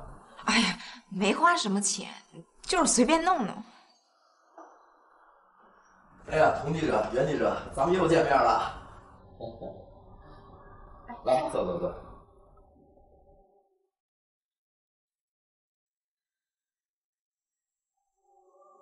你们来北京不到3年，能住上这么大的房子，真的很不容易。难怪上次童心回去后跟我抱怨，说我们家居住环境太差。胡说什么呢，袁旭？赵记长，我俩只是暂时住一起，没别的什么。没事儿，我这里啊都是家里帮着先垫付的。哈，可是据我所知，你家是农村的，怎么可能拿得出来这么多钱？你什么意思呀？你，赵明亮，来京3年，只是一个普通的记者，怎么可能这么快买上这么大的房子？据我所知，你买房子还不到1年，以前都是租房住，而你买房的时间点，跟你调查天元科贸的时间点也比较吻合，所以这房子肯定和天元公司有关系吧？我报道天元科贸有限公司和我买房子有什么联系啊？你别胡乱猜测了。是啊，这房子我也有份儿啊。袁旭，你有什么话就直接说出来吧。好，那我就再说的明白点。天元科贸目前公司发展迅速，正准备在海外上市。这次上市以后，它的竞争对手里面就会牵扯上一些国际上的公司。1年前你到天元科贸调查其公司广告费用使用的问题时，无意中得知了这个消息。那之后，你便将这个信息告诉了天元科贸在香港的竞争对手。在这之后，也就有了你和天元科贸的你来我往。你别胡说，你有证据吗？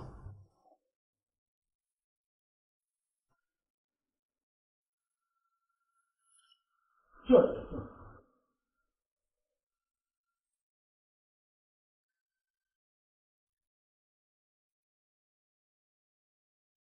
这上面有你去香港的行程，以及你个人银行户头的往来记录。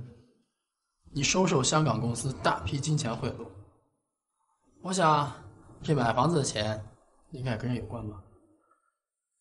你胡说！哼，张明亮，你之所以可以这么肆无忌惮地诋毁天元公司，无非就是在利用你的记者身份。第一，作为记者，你有新闻监督权，而且可以在这个社会上造成影响力，使天元科贸蒙受巨大的损失。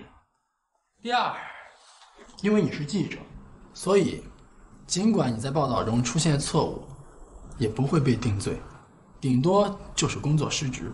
虽然天元科贸这次控告你损害商业信誉罪，但是他们不知道你的目的，所以根本没有证据指证你。那你是怎么知道他报道的新闻是假的？天元科贸的周董给我提供了一份公司的内部材料，里面记录着天元公司的真实数据。我仔细的看了一遍，虽然天元公司内部的确存在一些问题，但远没有你赵记者报道的那么夸大。天元科贸忙于上市，而赵明亮的许多报道都涉及了公司的一些内部机密。如果天元科贸正面回应，必将经过一段很长的调查期。周董事长一方面担心调查期过长影响上市进度，另一方面，他也怕自己公司一些内部的问题公诸于众，对公司产生不良影响。而你赵明亮正是利用这一点，让天元科贸对你有利无处使。而且你的那些报道，除了第一次是实地采访加以编造之外，之后的恐怕都是香港那边给你的。上次采访你的时候，你还说你的消息来自于你的朋友，我当时就很疑惑，你怎么可能会有这样的朋友，如此的了解天元科贸？你胡说你！我们家明亮根本就不是那种人。袁记者，你最好不要乱说话。方小姐，你老公是什么样的人，难道你不清楚？不正是你故意散布赵明亮被警方拘捕的谣言，怕的就是你老公在警方面前承受不住压力，和盘托出吗？你有什么证据？我有一个朋友是网络方面的高手，他可以查到你发布的那些信息的网络终端，就是你的电脑。好了好了，你说的没错，我是拿别人钱，可怎么了？我捏造事实又怎么了？他天元科贸就干净吗？他敢说他没在利润方面做手脚吗？的确，他们是做了一些手脚，可远不如你赵记者做的那么夸大。而他们做这些事情，确实是会对市价评估造成一定的影响，可不会影响股票上市的成败。谁不爱钱呀？前2年我辛辛苦苦工作，起早贪黑，我得到什么了？我什么都没得到吧？我算看明白了，什么社会正义、仁义道德，全是假的。没钱，没钱谁会尊重你啊？赵明亮，你可是个记者。记者怎么了？记者就不能有私欲吗？记者就应该永远为大众服务吗？别人都高兴了，可我呢？我们记者手中的笔、肩上的摄像机就是我们的武器。社会赋予我们武器，我们就应该用它来创造自己的价值，弘扬正义，打击邪恶。你难道忘了你当初作为记者的理想了吗？赵明亮，我身为同行，为你感到耻辱。童心，去开门，相信该来的人已经到了。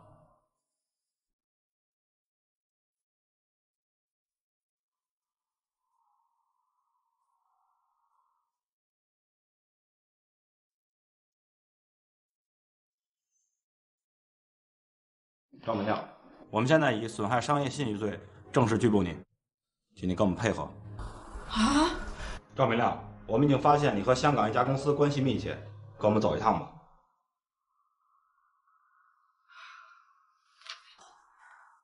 袁局长，谢谢你为我们提供的重要的线索。不客气。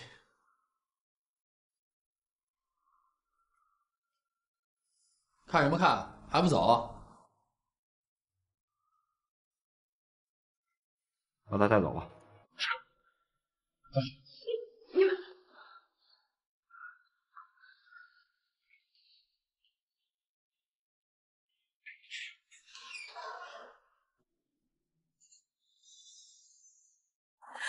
厉害呀！竟然瞒着我掌握了这么多情况。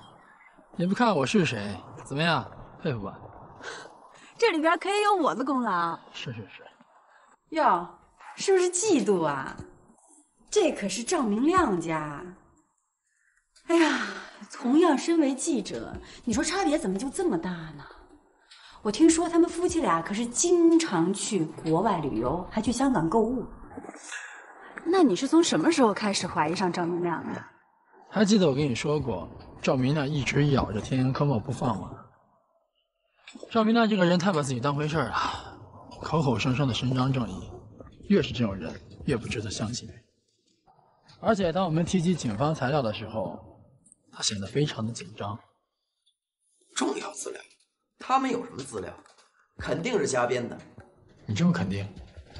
当然了，他们公司做了那么多假账，虚报利润，上市造假，想要冤枉我，还怕找不着理由吗？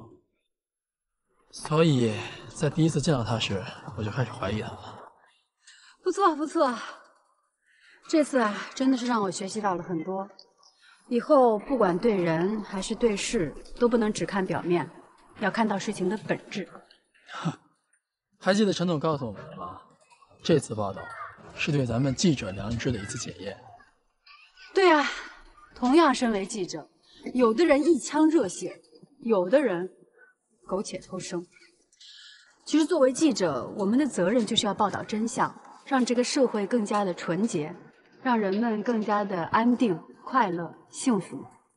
而咱们记者自己的利益是永远不能摆在第一位的。所以你的责任就是让我更加快乐，让我更加安定。啊？记得回家打扫卫生啊！凭什么又是我呀？所以，杨鑫你别跑！来呀！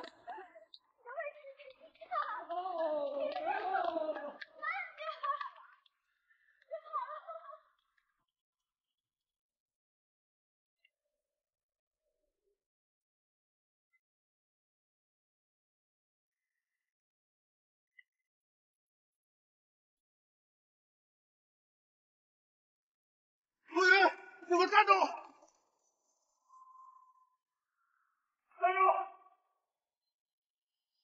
你说啊，我当年在学校玩游戏那会儿，打遍天下无敌手。哼，玩的是超级玛丽呀，还是俄罗斯方块啊？能玩那种游戏吗？我玩的是网游。你看你呀，就是那种为了玩网游，天天不上课、不睡觉、不吃饭，连女朋友都不交，典型的网瘾综合症吧？我是那种玩网上瘾的人嘛。你啊，有眼光。你这是。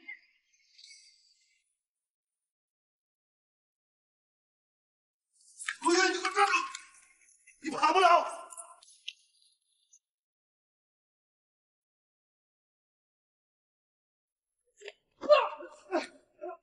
你没事吧？怎么样了？没事吧？救我！求你救我！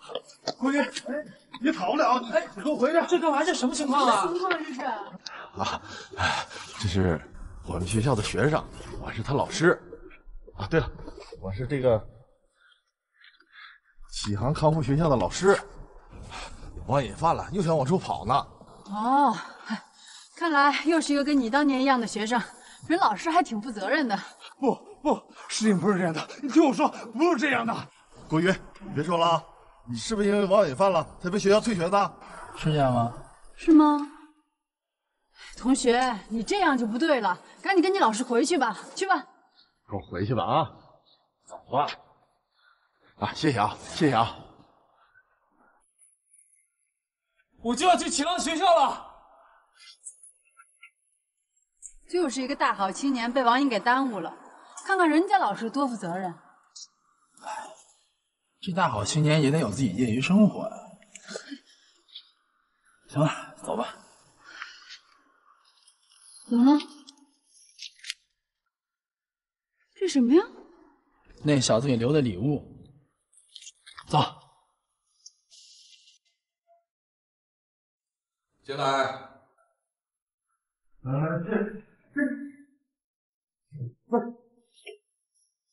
郭宇啊，你是一个聪明的孩子，我也非常喜欢聪明的孩子。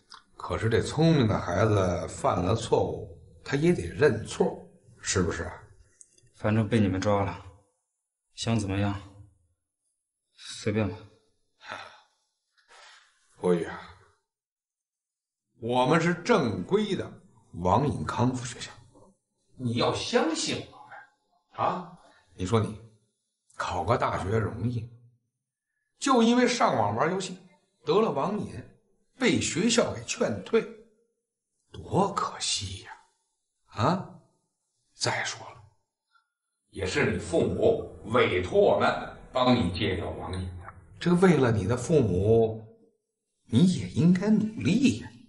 你们看着办吧。唉，国宇啊，我希望你对你的父母负责，也要对自己负责。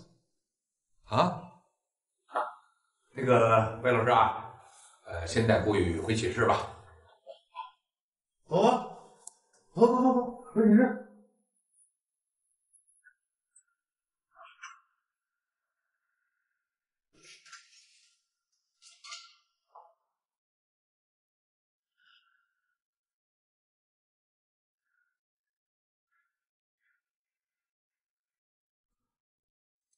都问了你一路了，那孩子给你的到底是什么秘密啊？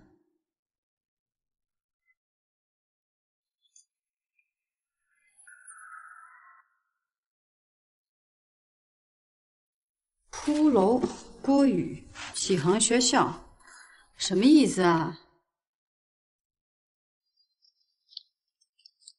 这是今天撞我那小子郭宇给我的。这张纸条的正面是一个骷髅，背面呢写着他的学校名称和他的名字。你什么意思啊？我想说的是把这一切联系起来，就是郭宇在启航学校面临着死亡。不会这么严重吧？人家可是网瘾戒除学校，你以为玩游戏呢？你想想看，今天那个郭宇的举动是不是非常反常？他看他老师那种眼神，完全就是一种恐惧。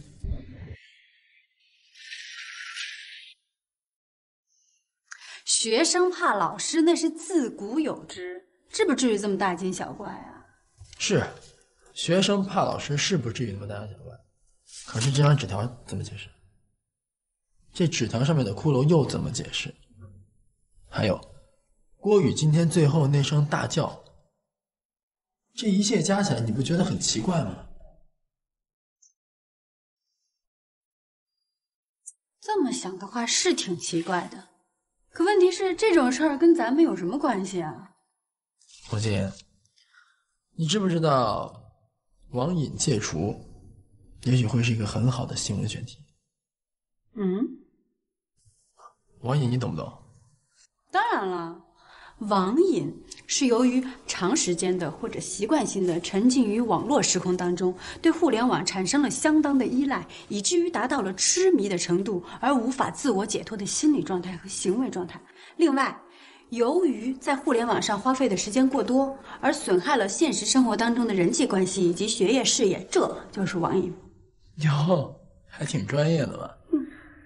说的没错，现在青少年大多数沉溺于网络，以至于无法正常学习，很多家人都没有办法，所以才出现了像启航这样的学校。对啊，这种学校就是为了帮孩子们解除网瘾。一般来说，这种学校普通的治疗方法是心理治疗，可是在这其中也不乏一些特殊的学校会用一种特殊的手段去对待学生。特殊的手段？你看，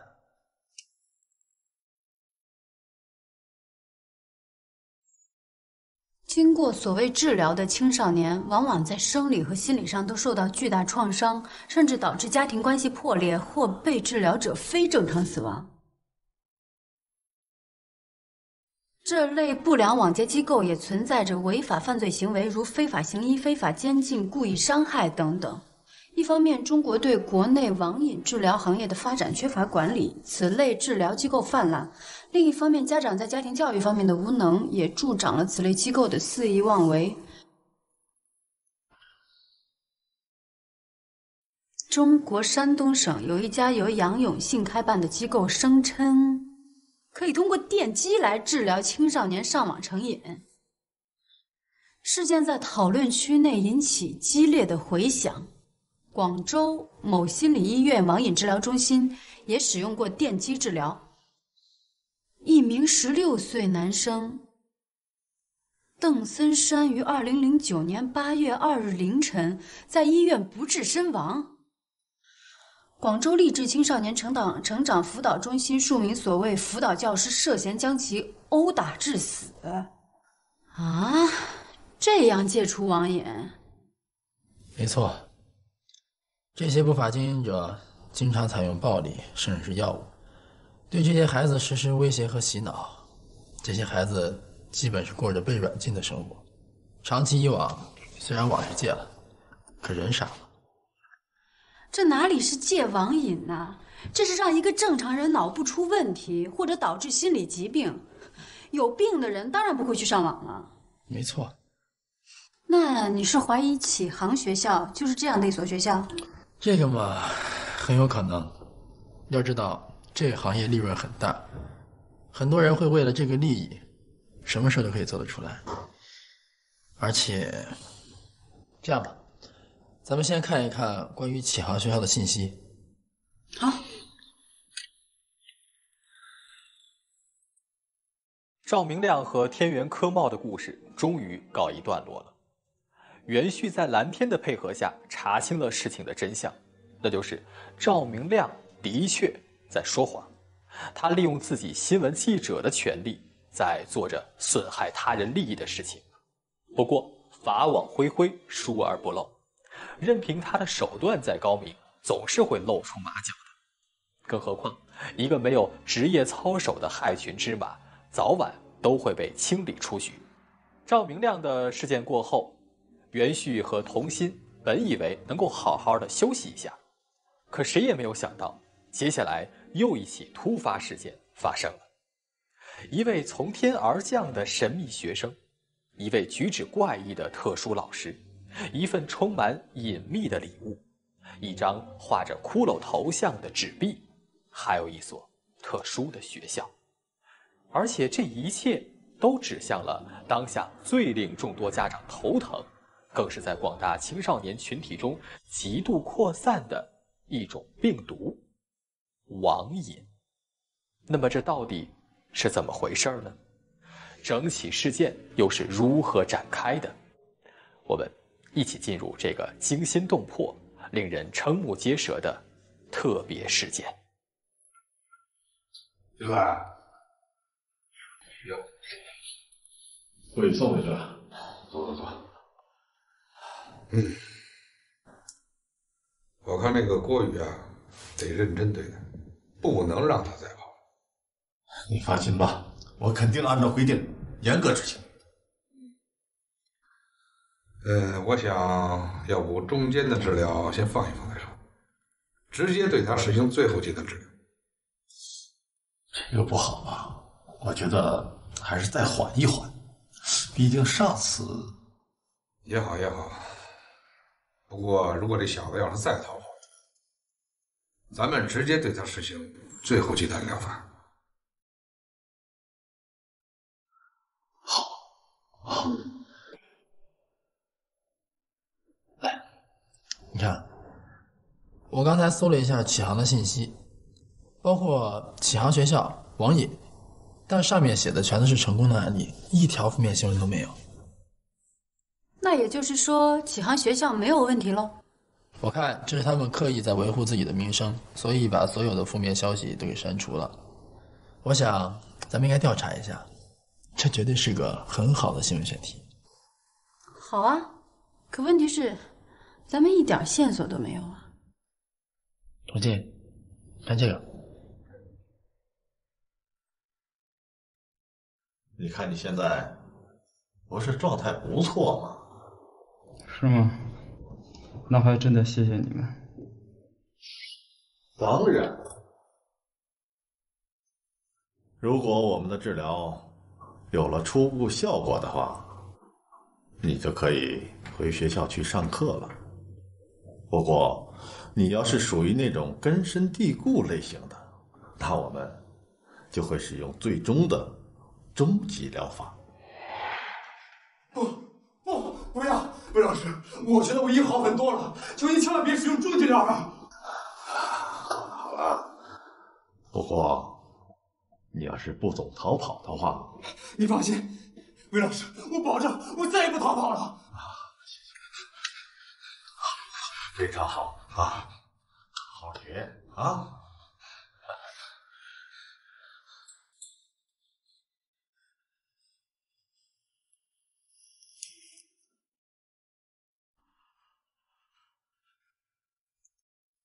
你看，这里有一篇关于启航学校的很奇怪的帖子。户口、周抗、夺命、月月失踪，什么意思啊？这后面4个字都还是可以理解，月月失踪。可是这前面6个字也……哎，不对啊！你看，这就是启航夺命，月月失踪嘛。这个人把字拆开来，肯定是为了怕有人把关键字搜索到，从而把这篇帖子删了。这么看着我干嘛？哼，看来你也不是一点用都没有，关键时候还行啊。怎么样？有没有觉得跟着我干，你整个人都变得越来越聪明了？那么，我们是不是可以把这2个月字理解成为一个棚子呢？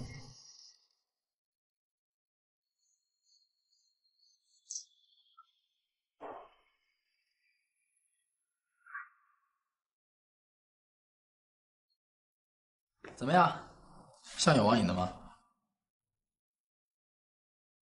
眼神还差点意思。过了，像智障青年。哎，就这个，明天到启航记住了，保持这个表情。OK， 言归正传，明天我在里面调查，你在外面接应，然后你顺便查查那句“启航夺命，月月失踪”是什么意思。我想这个郭宇一定是知道一些什么内幕，所以我进去一定会想办法联系到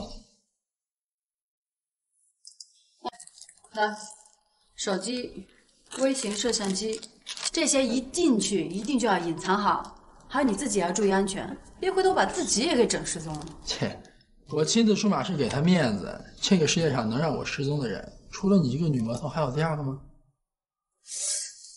行啊，明天我就告诉启航的人你是卧底记者。别呀，我这不开玩笑呢吗？别当真啊！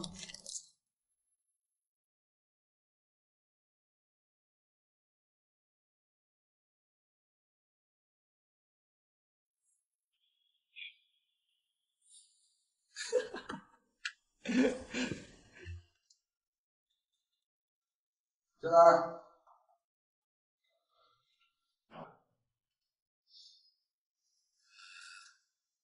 你们2位是来啊，你好，这是我哥哥徐源，我是带他上你们这儿来戒网瘾的。你先让他坐一个，来，坐。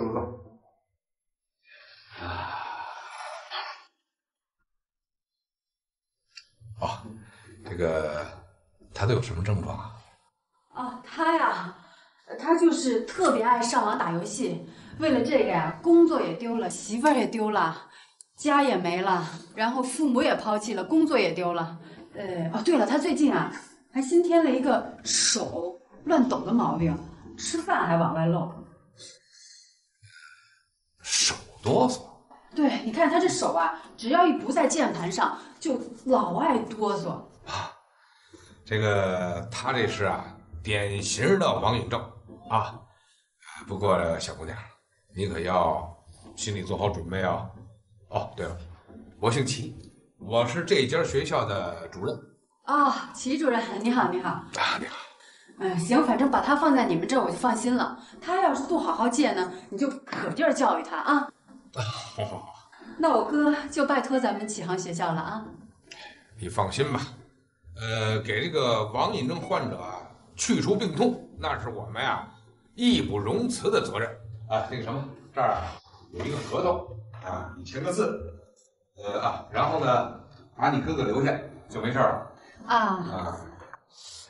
不过这个治疗期间这个家属一定要大力的配合。首先不能撕疼啊。好。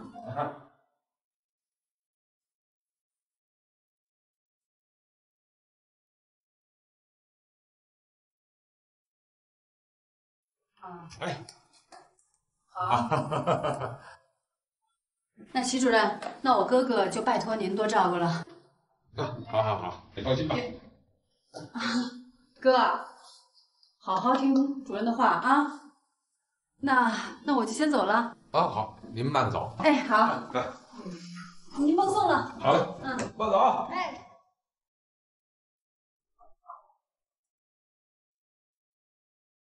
你要干嘛呀？我要上厕所。哈哈，是吧？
元旭，我可告诉你啊，给老娘活蹦乱跳的回来，要不然的话，你知道后果的啊！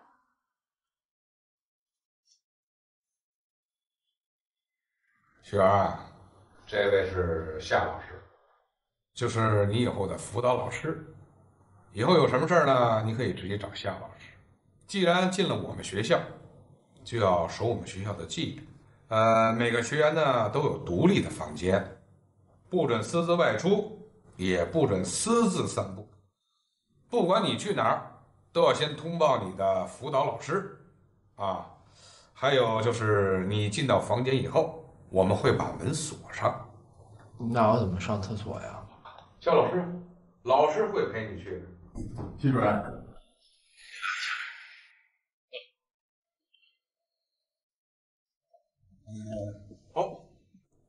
对了，夏老师，一会儿啊，你把这个徐儿带到第4寝室，告诉他第1节的辅导内容就可以了。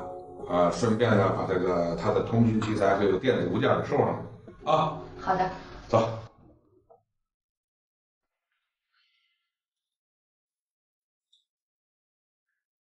走吧。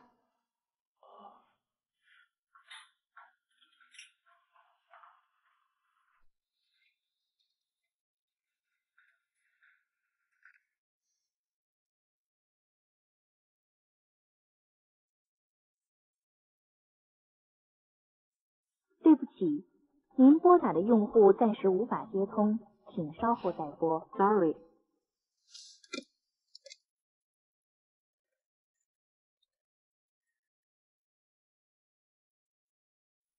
喂，陈总，我是童心。袁旭现在已经在那个启航学校了，而且手机已经关机了。我跟您汇报一下。现在还没什么问题。好，我会尽快查出那个月月失踪是什么意思的，您放心吧。好。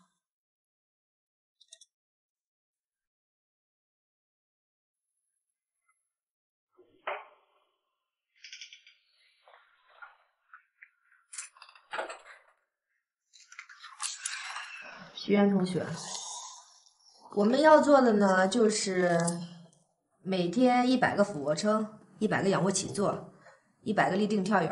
啊？不会吧？怎么突然这么活泛了？你喜欢运动啊？啊，我是体育代表。你看，这都发展成间接性的了，不好治啊。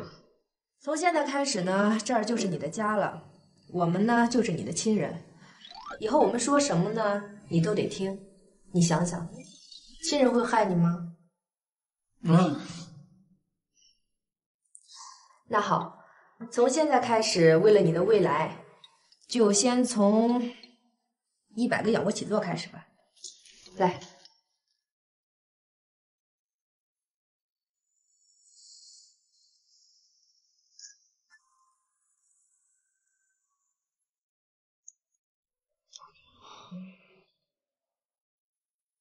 1，认真点儿。2、3、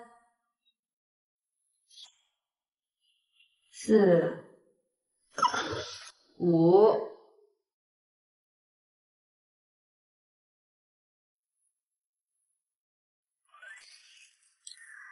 行，学员，继续练啊，别偷懒。为了你好，也为了你的家人好。我呢就在外面，有什么事儿叫我。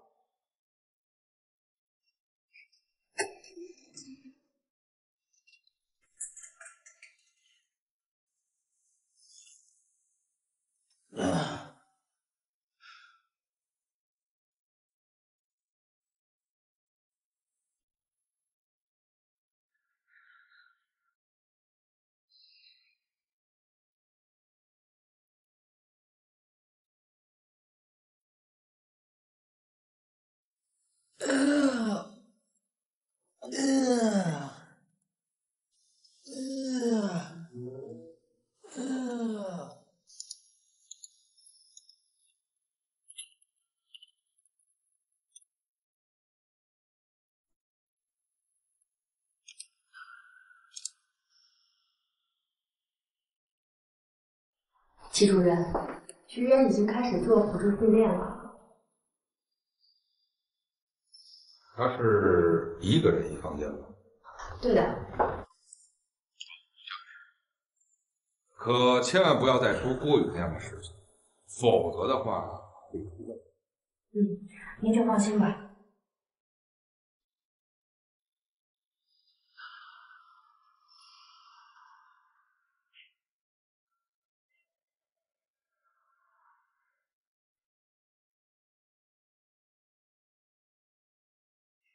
汪汪老师，我要上厕所。走。好，下。郭老师。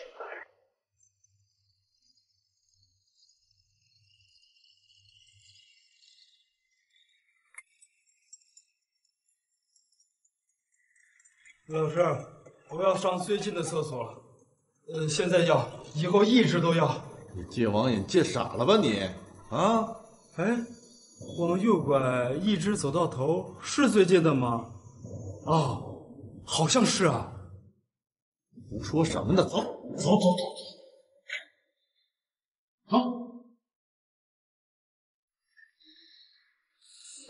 看看吧，这就是网瘾综合症的典型表现，都快成精神病了。你要是不好好配合我们，过2天就那样。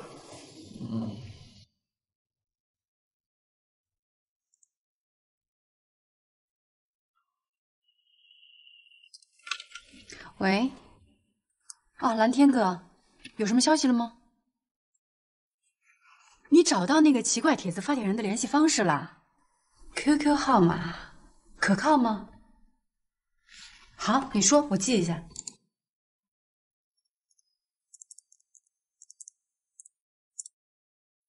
好，那我现在联系他。谢谢你啊，蓝天哥。等元旭回来，我替你好好宰他一顿啊。行，谢谢。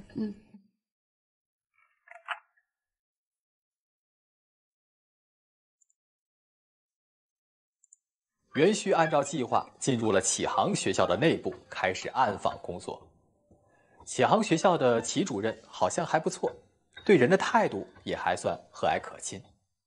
可是这所学校戒除网瘾的方式好像很特殊，一进来就是大量的体能训练。难道说体能锻炼是戒除网瘾的好方法？这个倒也很有可能。